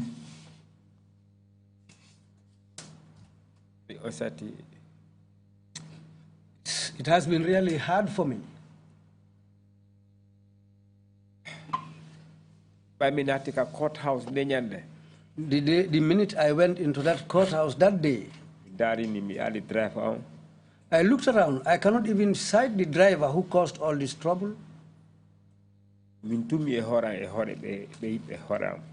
It was only me, plus those people who were all standing there against me. Then I said to myself, oh my God, you are the leader of everything. These people are not the owners of this court. I said to Allah, look, whatever is good for me, please do that for me. That's the time I went inside the courthouse. Natika courthouse. When I went in, box. they called me to come and stand inside the box. Councillor Jogoro, Jodi Dolombe namo Jiba, don't in Jiba. Oliti filong or walini so Makoni or no di indandem Natika box. There was one officer called Jiba who was having a file which he placed in front of the council, and they called me to come into the box. Excuse me, Mr. Barry. Mr. Jiba, who was he? Oh, Mr. Jiba, kanko ko homdungo wonno, kanko wonno hondu. Monko prosecutor the courthouse on Brikama. He was one of the prosecutors in the courthouse there at Brikama. Were you being represented at the time by anybody? Da onong on hebuno darandoro mo. Almighty. No, apart from the Almighty Allah. Do you remember Mr. Jiba's first name? Oh, Mr. Jiba, don't maniti in the makonde. And what police station he came from? Teko police station homboka di o gollay no. Onko Brikama police station no woni kono kanko hajoni mo Brikama courthouse. He was at the Brikama police station, but up to now, he's still at the Brikama courthouse. And you said he placed his file before the council. Which council are you referring to? The Vida or Fawi file or yes or council onko council ombo no. Andi lawyer be gono ara don waldo go imbe ko ma kesiji ben councilor be jodi be don duma makko en magistrate on dal. Well, I cannot call any names, but there was a time when some councillors used to come to the courthouse. They used to help people, but these were the councillors who came in, plus the magistrate who was at the courthouse by then. Okay, you said that you were arraigned before the High Court. Do you know whether it's the High Court or the Magistrate Court? Wida be darnima e yoso nyawore. Ko High Court o wonno wala ko Magistrate Court o wonno? Magistrate Court. It was the Magistrate Court. Do you remember the magistrate who was in charge of your case? Awawa siftunar de hombo magistrate o wonno mo anduda ko on wonno magistrate on don nyawore. Ko Nigerian jo kono mi anda inde makko. He was a Nigerian, but I cannot call his name. Tell us what happened. Joni hala men ko hono nyawore nde yari. Minatika box nderto. When I went into the box, bengo ari jodi yeso anne. My wife came and sat in front of me. Said Magistrate William. That's the time when the magistrate said to me, "You Abdoulie Barry? Are you Abdoulie Barry?" Minimum yes. I said yes. We were kaidiji de wondari de la journey false information on the government. I don't know, Ngurubi Dal. When he looked at those papers, he said to me, "You have been accused of giving false information against the state." Sir. I said to him, "Sir." Which type of false information? I asked him, "What type of false information is that?" First of all, no one should be bail you. First, he told me, first of all, nobody will bail you. Nobody should bail you. Why? I asked him why. That no one should bail you. Remind. That's the time when he told me that no one should bail you and you are going to remain. Dari hari kwangal amusi lang kono haidu mi andali mi ine magistrate wanila nama. I stood up. At least my leg was so painful. It was paining me seriously. But I was even aware of that pain at the instant. I said to him, "Mr. Magistrate," he said yes. It's a fake document. I told him, all these people standing here in front of you, they all have fake papers with them. What do you mean? He asked me, "What do you mean by that?" Minimum, I have one document only. If I show to you, maybe you do something. I told him that I have only one document. If you want, I can show it to you. Maybe if you read and understand it, you will do something else. We court right. He got up and stood and said, "Oh, we hold him." Court rise. Court rise. He said, "Let the court rise." Office Mako. He called me into his office. Yaltini My medical report. I took out my medical report. This document of Abdou Conte and Ombudsman and Human Rights. I took out all the documents which I collected from Badu Conte and the Human Rights Office. I showed them to him. I placed them on the table. He started looking at these documents. When he was ready, I packed all these documents and returned them into my bag. I told him all the documents that these people brought and the ones they have are all false documents. I told him, if you take me to remind, you will regret it. You will regret it. Have nothing. I have nothing. Have my apart from my creator. Be okay. He said okay. He went out. Courthouse. And went into the courthouse. He got up and again we all sat down.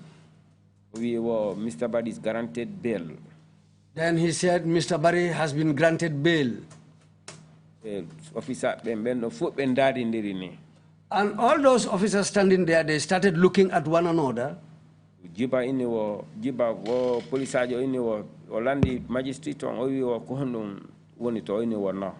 That's the time when Jiba, the policeman, asked the magistrate, wow, how did this come about? Then the magistrate said no. Next adjournment.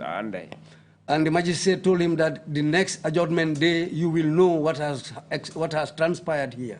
And Mr. Barry, before we move on to the next adjournment day, you have supplied us with the charges before the Birkama Magistrates Court, and it is titled Inspector General of Police versus Abdoulie Barry, and dated. Mr. Barry, do en yahude ton ajonni men do kaydi ndin ko dum wandama wondama ko ndin kaydi be tegunoma tumangal te tumangal keson ko hakkundama e yesojo police ajon du wete Inspector General of Police versus Abdoulie Barry. Mr. Barry, you look like you're in pain. Would you like us to take a break now? Sorry. I wanted us just to finish because we don't have much to go, yeah. Even though it's after the lunch break. Should we just continue?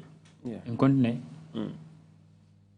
Thank you. The charge sheet is dated the 22nd day of October 2015, and it is signed by the prosecuting officer for the IGP. Tumangal kaydi nden ko lewru october balde mun no gase didi 2015 te signi don dinon ko mo signi de do inde Inspector General of Police on. And Mr. Chairman, before I would like to read something from it, but before that I would just like to tender it for us into evidence as Exhibit 130.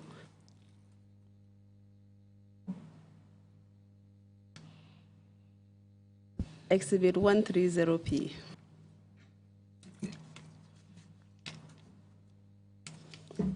Mr. Barry, no.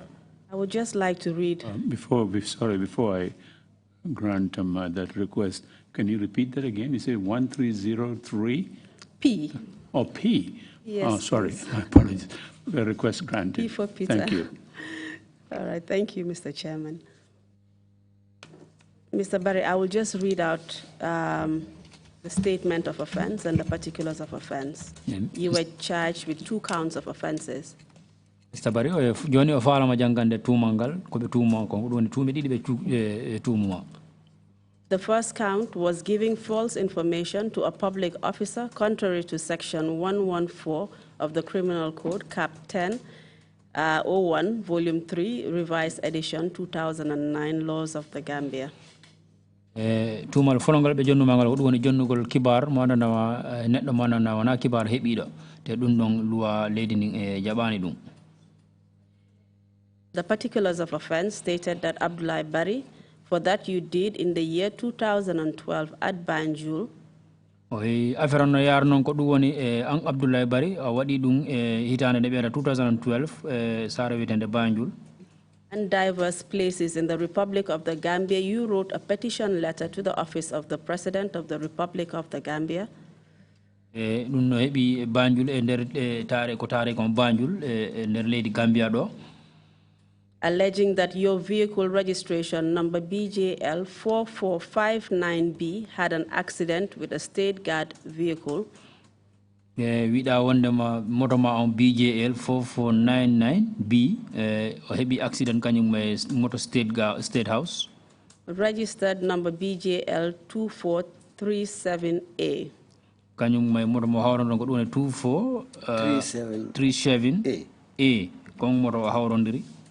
And you sustained serious injuries, which information you knew or believed to be false and not true, and therefore you committed an offense. Gila ɗum waɗi o accident waɗi an e hoorema Abdoulie Barry a heɓuno e gañande musude e ɓandu maɗum te ɗum ko a haali ɗi haala konnguli ɗi haalɗaɗo ko konnguli ɗi andandama wonde wona konnguli heɓiɗi wona konnguli dariɗi wona gonga e dow ɗum a bonni loi on. Count 2 of the statement of offense reads, attempt to commit felony contrary to section 365 of the Criminal Code, Cap 1001, Volume 3, Revised Laws of the Gambia, 2009. Umal dimmangal ko ɗum woni e heɓi anni on pour waɗugol ko boni ko andandama wonde ɗum kadi loi leydi ndi jaɓani ɗum ɗon e ko ɗum tumaɗa. Particulars of offense of that particular statement of offense states, Abdoulie Barry, for that you did in the year 2012 at Banjul and diverse places in the Republic of the Gambia. Tumal dimmangal ko ɗum woni on Abdoulie Barry hitande ne ɓe wiyata 2012 e nder saare Banjul. You unlawfully attempted to extort money from the President of the Republic of the Gambia. An Abdoulie Barry ay dow annema heɓi anni on pour jaɓugol mbuuɗi e jungo e lanɗo wonnoro ɗo on ɗum woni Yaya Jammeh. Through one Dawda Sane. Immora e waaji goto wiyeteɗo Dawda Sane. As compensation for the injuries you sustained from an accident.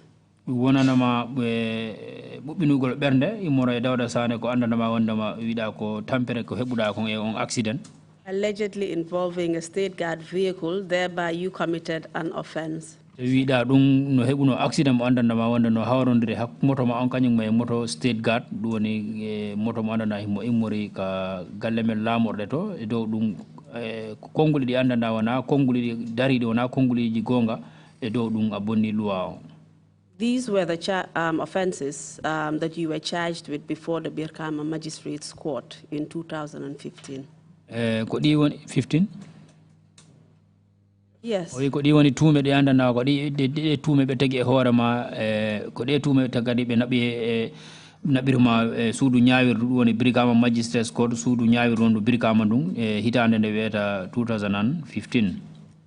And despite the fact that Officer Dambale, who was the officer in charge of the case, knew an accident occurred and had investigated it. E dow ɗum ñawoña officer Dambele ɗum woni police ajo wiyeteɗo Dambeli mo andi kees on no yaari noon te o lijjintini kees on. You had submitted a medical report to the police, which they had misplaced subsequently, but you have admitted here in evidence. Kono a jonnuno to police ɓen medical report ɗum woni ka lopitan ɗo kaydi ndi ɓe jonnunano ka lopitan ɗo te a jonnu police ɓen ɓe wimandi majji te kono a jaɓi ɗum ka joɗiɗa ɗo ka commission ɗo yeeso ɗo. Dawda Sane had also admitted responsibility for the accident. Te Dawda Sane kanko tigi e tawndema o jaɓi wondema dongal ngal accident o ko kanko yani ko kanko toñuma e accident on o jaɓi ɗum e tawndema. Despite all of that, you are now being charged for giving false information to the president that this particular accident occurred. E dow ɗum ɗon fof ko haala ko andandama no laaɓi ko seedeyagal laaɓugal e hoorema e fi accident noon kono e dow ɗum ñaawña ɓe ƴetti tugal e tegguma ɓe tegi tumal e hoorema e ɓe ƴettima ɓe naɓuma ko suudu ñaawirdu ñaawugol ma e wigol wondema a jonni kibar e ɗum woni lanɗo leydi on kibar mo andandama na kibar heeɓiɗo ko tappaleyagal. Can you tell us how you felt about that?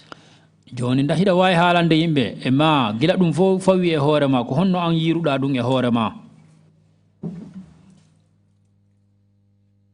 Ndari mi tawi andi siɓe goɗɗo no mari dole ala dole. I looked at the affairs as somebody. I am somebody who is powerless, and these people had powers, all the sort of powers they need. They just wanted to do anything with me.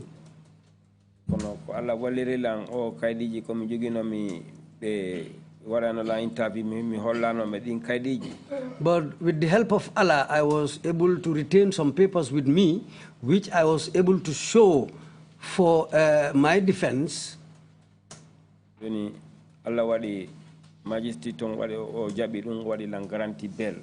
Well, these are the papers I showed the magistrate.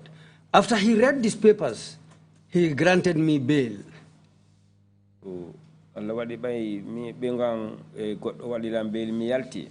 And with the help of my wife and somebody else, they bailed me and I came out. Mr. Badu. That's the time when I ran back to Mr. Badu. I explained everything to him again. Is that Badu Conte? Badu Conte. Yes. And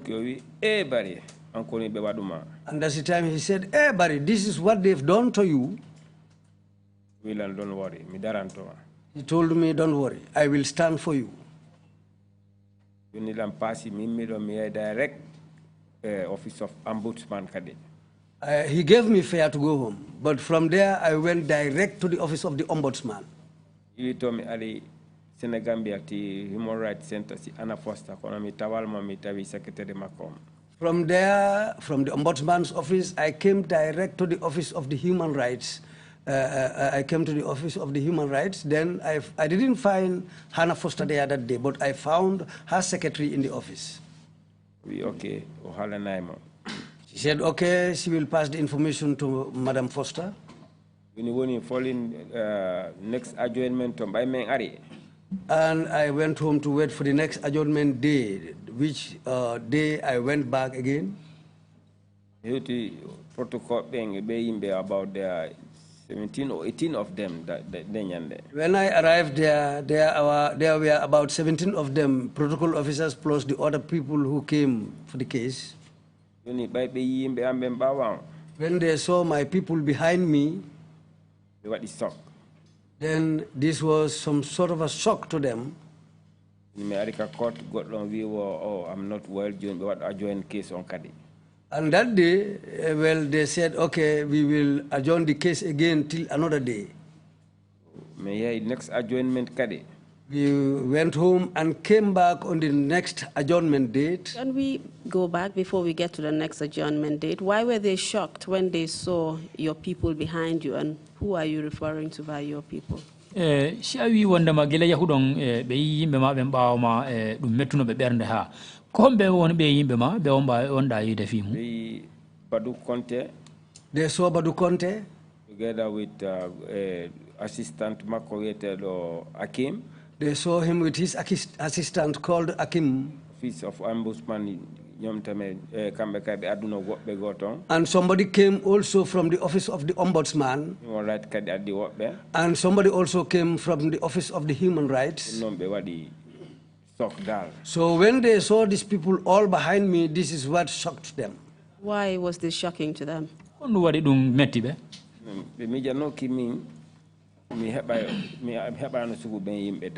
They didn't think that I will be able to gather such people from such offices to come for my defense. Please go ahead. Well,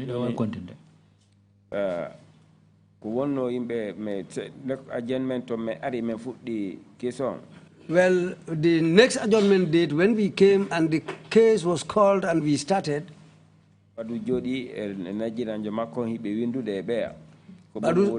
Badu sat down, he was writing what was being said with the other Nigerian.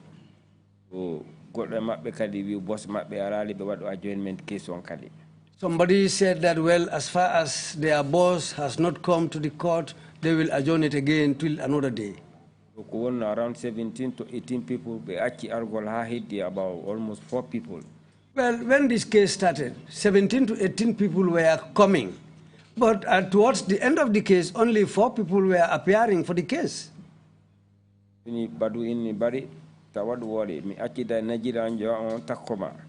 Badu told me that, Barry, don't worry. I will leave my assistant, the Nigerian, to always sit by you. Second to last adjournment Well, we were there until the last, second to the last adjournment day.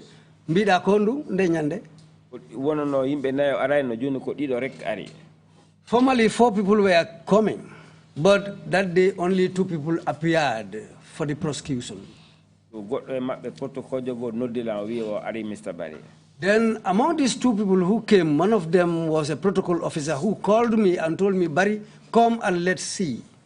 William, Johnny, o walla lan goddum o jonala ma wana sola moto mi gita fi o case. Wada hodum? Wi o jonala lan goddum hasi ko mi sodu moto ngo kunni mi wigita fi case din. O wila on hala. That protocol officer told me now, I want you to forget about this case. I'll give you something so that you can buy a small car, then you will forget about this whole case. I told him, go and tell Badu Conte. So, Mr. Barry, after they realized that you were not so powerless and helpless as they thought you were, they tried to negotiate with you. Joni ino wa ini gila be kambe kadi tigi be faami e hoore mabbe kambe tigi wondama be yi wondama an wona kadi wona neddo mo andanda ma wondama ala wona neddo mo ala dole te hida jogi kadi gonga on be fewji pour joni be yewtida e ma pour ndaron ko honno wallinirton affaire on. Yeah, by ono dilan yes. That's why I'm sure they called me to negotiate with me. When he called and told me that they will give me something so that I can buy a small car, I told him, no, go and tell Badu Conte.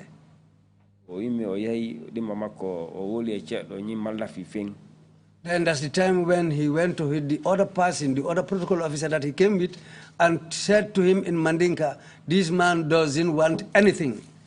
Then I got up and went to Akim, and I told Akim, as far as the case has been adjourned, let's go home. I went to Badu Conte in his office. I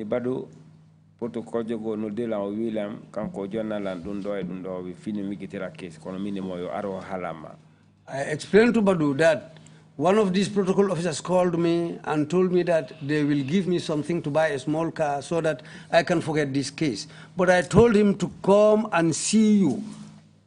Badu Conte a jarama bari ko dun internet do si goddo wallete anda horema sa jabuno dun don harana bonnino fi horema hande. Badu Conte told me, thank you very much. This is how a responsible person should act. If you had agreed to that proposal, you would have spoiled everything for yourself.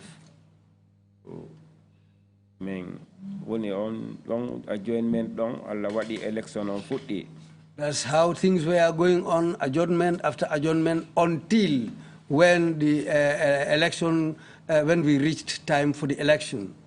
I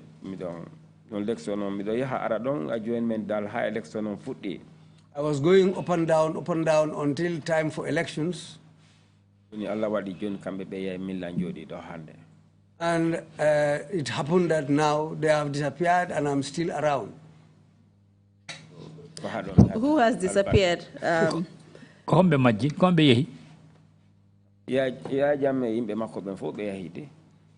Jame's people who were coming to the courthouse, none of them appeared at the end. They all disappeared and I'm still around. Joni last Baji onoto the Jiba Onudilam Brikama. The last day, the last adjournment day, Baji, the man Baji called Baji, called me. Jiba called me. As far as they have all gone away, Jame's people. Jiba Nudilam Brikama. Jiba called me in Brikama. Mr. Barry, Johnny Casey, Alako mi joka hande kadi aru sana o kaidi jido, the case is finished. Then Jiba told me to come to Brikama. There is no case against you now, but you have to come and sign these papers in Brikama. So, Mr. Barry, the state did not bring a case against you. This case was brought by Jame personally. So when he was no longer around, it just died. Joni hino ini Mr. Barry case alamu andandama wandama hino fawi e horema sengo immori sengo lamugo case mo fayi on horema ko duwoni ko sengo Yaya Jammeh immori giyandema Yaya Jammeh alano do joni o yehi tan ke duwoni case o mai o itti o itama e horema awa. Is that your position? Ndako dum wiida. Yeah, Joni Jiba o wi mi sayno kaydi jang mi innema wonto ID card bengwan e ID card bello lan on o dabbi to Joni Telang. Well, when Jiba told me this, I said, okay, where is my wife's ID card and the person who bailed me? Where is that ID card also? That's the time when Jiba brought out this ID card and gave it to me.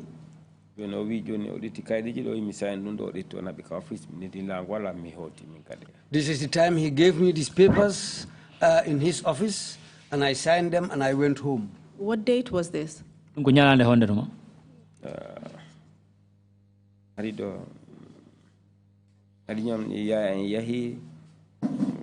cannot remember all this. But it was after the change of government.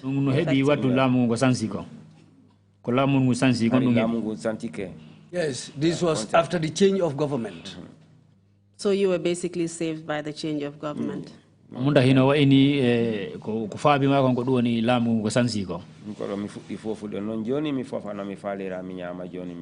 Yes, that's how things went. And it was the time when I started breathing normally, and I can eat normally now, and I am free. So this was a sigh of relief. Yes,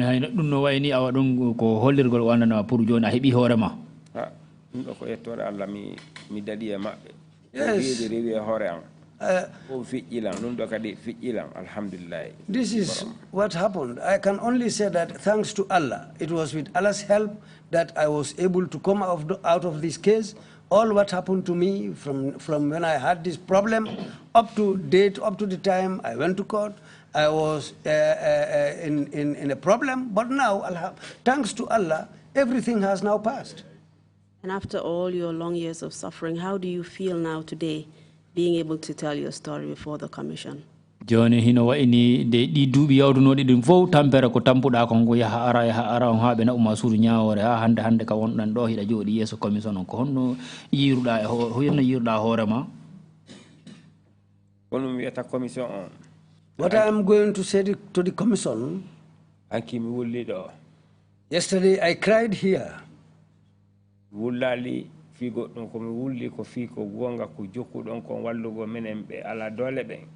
What made me cry was not because of my powerlessness, but is because of the justice and the truth that we are seeking to establish really went into me. That's what made me cry yesterday. And today also I cried. Because you people showed me where is the truth. That's what made me cry. What I am going to tell the commission. May Allah add your powers and take everything forward. May Allah help you to continue on the path of the truth so that you can establish any truth, all the truth that you are seeking. May Allah protect all of you. With all your families, all the commissioners and the legal team, may Allah protect all of you with your families. I am extending my sincerest thanks to all of you. May Allah reward all of you also whatever you want for yourselves. Amen, and thank you, Mr. Barry. We're happy that you feel vindicated. Ajarama men kadi me weltike ankari me weltike holli do wondama ankari bernama firtike joni ko habbino ko ema. And that we have created a platform that you could come and tell your story. Men uditiri do dambugal ngal andandama wondama ari do a jodi ke yeso amen yeso aduna on fop a haali cadele ko hippino ko e horema. And the whole world now knows that you were the truthful one, that you were on the path of truth, and that the state was basically the one who was lying all along. Nini ka wondo aduna fo andi wondema ko awonno e gonga on e lamugo wonno e fenande den laabi aduna on fo joni ka wondo.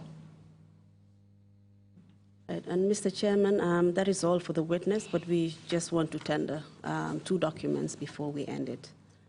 And that is a medical report that is dated the 13th day of December, 2004. And we would like to tender that as Exhibit 130Q. There's another there's another witness statement as well, obtained from the witness, Abdoulie Barry, by the police.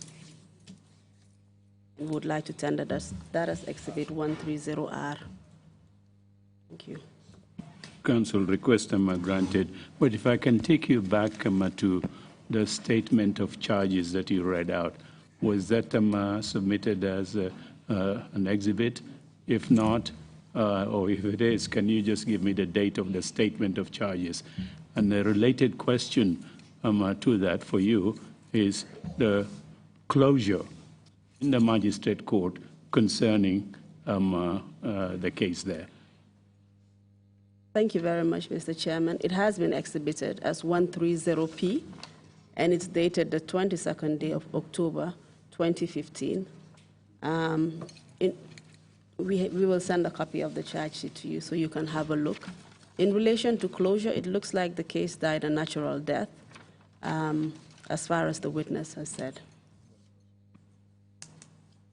Thank you. And remark that Jammeh brought the case in his personal capacity. The charge statement doesn't say that, does it? Yes, I believe that was my own spin on it, Chairman. But what I wanted to say was that Jammeh was using the state, perhaps to persecute the witness. Because in essence, in theory, it was the state against him. But then, you know, in fact, or in practicality, it was Yahya Jammeh against the state, because after he left, nothing happened, and it died. Many thanks for that clarification. Thank you very much. Your request for the exhibit numbers given them, 130P. That's granted. Thank you very much. I will now hand over the witness to you. Thank you. Thank you. Mr. Barry, your resilience is extraordinary. How 13 months of, or 13 years of saga, that things that you had gone through, is remarkable. I'm sorry that you had to endure so much for it to come to this kind of a conclusion. But anyway, Commissioners, if you have any questions, please indicate. Mr. Barry, munyangal ma ko munyuɗa kon natimen gonga men ji'i ko wawɗa kon, men ji'i ko munyaɗa kon, fof men ji'i. An ka neɗɗo mo anduɗa a wawi munyal kono ha joni meɗen wiyama accu hakke ko leydi ko laamu ngu fawama kala ko tampere mo yiɗa kono e dow ɗum fof Allah wallima ha joni o lootima ha a laaɓima joni ha joni meɗen wiyama mas e tampere ma nde. Thank you very much. Commissioner Kinte, you have the floor, please. Jarama tigi ko Commissioner Kinte falama lamdude joni. Assalamu alaikum, Mr. Barry. Oui, assalamu alaikum, Mr. Barry. Be hakke dani la banko to yala jarabol men kela. Oui, mboni nyagama inde leydi ndi tampere mo anduda ko dum e cadele godde den mo anduda do no fawa e dowma. Ni accident men soto ay mantoro mella e kan anila dimbal. Tampere ko natuda on gila hebda o accident ay be ngurema. Benyi manta be on tala fanan ke jayi la bambangola anila dankene ala sabatola ni sanji tanin sabo be kono. We are well, okay. We are still telling you thank you for your resilience and what you were able to bear within all these 13 years after the accident took place. Membente bulu kumoto wala munyindi ko nyun ko ye tumi ni monsa kundale be nyola. Wi kanko ko jogi gon e ko fala ko halde be wi wonde makko tumal ko be tiki e hoore ma be wi wonde ko angel laamu ngu wonno e nyaawde. Molu ka fali mansa kunda kono le bar mansa kunda o be jere doron ko Gambia be jere doron nyame ani Gambia dingol. People change in the government, but the government is always here. But it is the people who come and go. But the government is and the country is always here. We go nga laamu sansoto kono yimbe ben sansoto kono laamu sansota ko yimbe ben sansoto ya ara kono laamu ngun hare ko laamu woto ko laamu tan laamu goto ngun dari don ko yimbe ben sansoto ya ara. Ndom bring mansa kunda dabula je ya bondi Dawda Bulu Dawda Sane Bulu ya ketati. When the government intervened and took the case from Dawda Sane and they made it a government case against you. We gilanda laamu ngun jetti case on e jungo Dawda Sane be wadi be jogingu kameti be hije be jetti case on be wadi hore case mabbe. Ni nata murne ka fo ko be case withdrawal la ninte munu ni la loyalu albe balanda la ni mansa tenteng ye mansa e jo. jonya saharingola malete o jenyadila. If it was me, when they said they were going to withdraw the case, I would have insisted and refused and said no, so that when it goes like that, they will compensate you something which will be very good for you. That's what I would have done if it was me. Owi kanko dal no yiri affaire on siku tawno ko kanko wonno e keso on be ari e makko be yi wonde ma joni men fala yaltinde keso du woni men fala itude keso o wi be ala continue nge nyaawere nden si men yi hambe alibibe be fotuma yobude kalisi ko andana ko timmi ko andana bubbinte bernde ko non fotno yaade kanko dal o wi kanko ko non o yiri affaire o anda anko hono yiruda dum yo baraka ajaram. Thank you. If there are no further, Deputy Chair, you have the floor, please. Jokulo Chairman o Fala Malamdude. Thank you very much, witness. I want to know, how old are your children? Yo Fala andude sukabe maben ko honno be tolni ko jubi maben ko honno tolnori. Jamono on site ko mebuna accident on hari Abdoulie ko mo dubi jego. Well, at the time of the accident, Abdoulie ko on woni biddo mawdo ma on.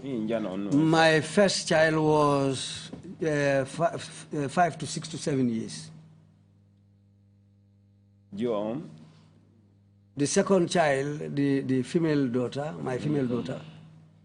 Anga Abdoulie ko 94 jibina. Abdoulie was born in 1994. Aratu 97. Hombo? You are on 97. My daughter was born in 1997. Yeah, jibina year 2000. And the last one was born in the year 2000.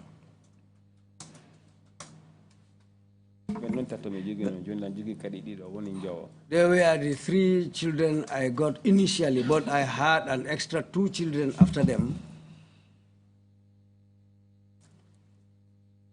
The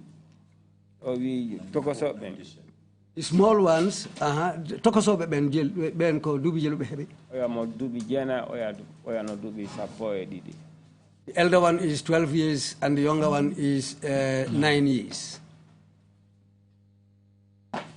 Now, the other question is in relation to the apprentice and the passengers who were coming off the car. Do you know what happened to them? Apprentice ma kanyum kiliano be ma wonno be ngade modo be nda anduno ko hondum kadi honno be don fiima be sakkitori. Kilian jang on dal mi tali on hande kadi on debbo kono apprenti yon on mo yeya bui syndicat ka marsega. Well, about the lady who got injured, I didn't see her again from that day. But my apprentice is around. He is now a trader at the Sandika market. Thank you very much. Ajara. Thank you. Imam Jallo, you have the floor, please. Imam Jallo, Commissioner Imam Jallo, Mr. Barry. Mr. Barry. I want to ask you in fuller. Andi aya jokkinya wonen en gorgumada ha Allah okkima gonga. You followed this case from the beginning, the trial, up to the end of it. You followed it as a man. Allah walima if achitima e kala kan. Allah helped you up to the end and they left everything with you. I want to know. Arutino ka badu konte halna mo fika hala ka kanko o kanima hakkille goddo e fika hala. Did you go back to Badu Conte to explain the matter to him so that he can give you another idea, or how did it end? Didn't you go to him again? Argolanga kako kit hani owi gila halaka gila bedo acci halaka e jungoma aruttuno ka Badu Conte halanimo no be acciri nyawongol e jungoma walla ya Badu Conte mo tawa non de nyande mi iwi to mi detti ID card jande mi aron haka Badu Conte mi halani ambuso mi halani be abe fu mabbe wonde mati ko ni yari. Yes, yeah. Badu Conte in fact was at the courthouse that day when everything was ended. In fact, the day they gave me my wife's ID card and the guy who bailed me, they gave me his ID card too. I came back with Badu Conte to his office, everything, I narrated everything to him, and I went to the Human Rights Office to inform them how the case ended, and I went to the Ombudsman too to inform them how the case ended. Because the Badu Conte konkadi o detti file mo won la windande on ino case on yari fo joni la wi maro wasi alla no andine mo dum do aray. Well, it was that day that Badu Conte wrote everything and ended everything. He wrote everything in a file. He put all these documents in a file and gave it to me and told me to keep this file. Maybe one day we will be able to need these documents in this file.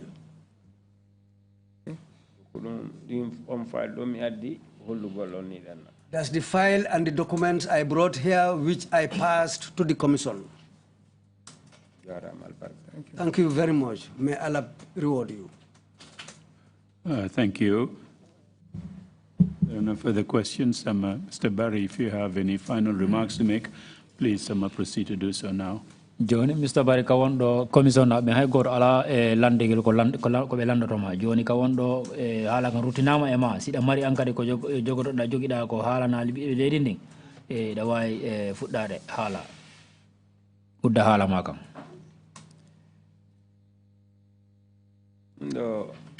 pendo andi gonga si alla imani kama wallo goma ko lawol labungol hollete. Well, as things happen, if Allah is ready to help you, Allah will always guide you and put you on the right track. Allah addi o commission ha mi hewti do mi hetti hande gonga.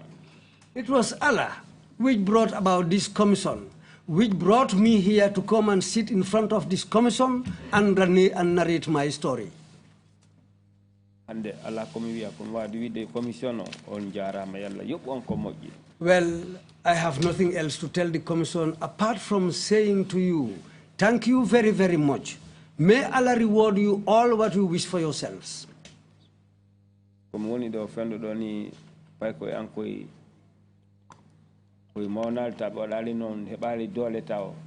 At this present moment, my children are still small and there is nothing that they can do for themselves and for me and the family.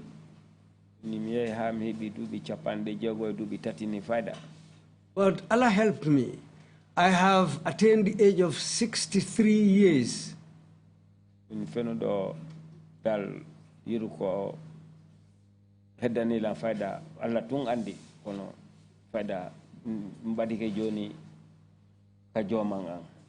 what I will say at this stage is that, well, I have nothing else to say. Now I have reached the age which now I can say I'm just waiting for Allah's decision, whatever He wants to do with me.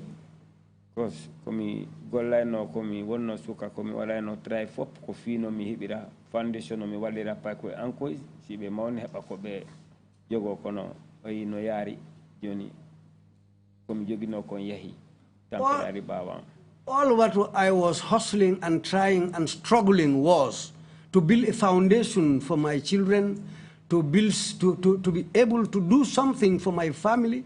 When they grow up, they will have somewhere to lean on, they will have something to go by. This is what I was struggling to attain for my family. But everything has been shattered. My life has been shattered, and now I was unable to do anything for my family up to this very point. Now, there is nothing I can do for them except what Allah has created or what Allah has ordained for me and my family. Apart from that, there is nothing else I can do. Faida kolom hatata commission ni la jarna be ha joni kolom mi wawani be ko Allah nyaawi arta horan hande kadi o yo ardu e jam fiir pay ko anko no mi ibarano be fi aduna mabbe hande kadi ko goddo no jonni la moto hay dogi ngo fayna fendo mi fiiji dum kono so lan dogina ko fi no mi hebira dépense lan e suudu luwas ha joni. Yes, at this point I hebi moto joni. Yes. Yes, at this point, all what I am doing is somebody took pity on me and gave me a vehicle which I am driving. because I have not wholly recovered. But as far as I have a family, and some of them are still small, I cannot sit down like that. This is why I'm still driving, trying to get something for my family, trying to to earn a living for myself and my family. Thanks to Allah, as far as I am in this condition, and I'm trying to earn a living for that family, I will continue as Allah has decided for me. So still, what I can say is thanks to Allah and this commission.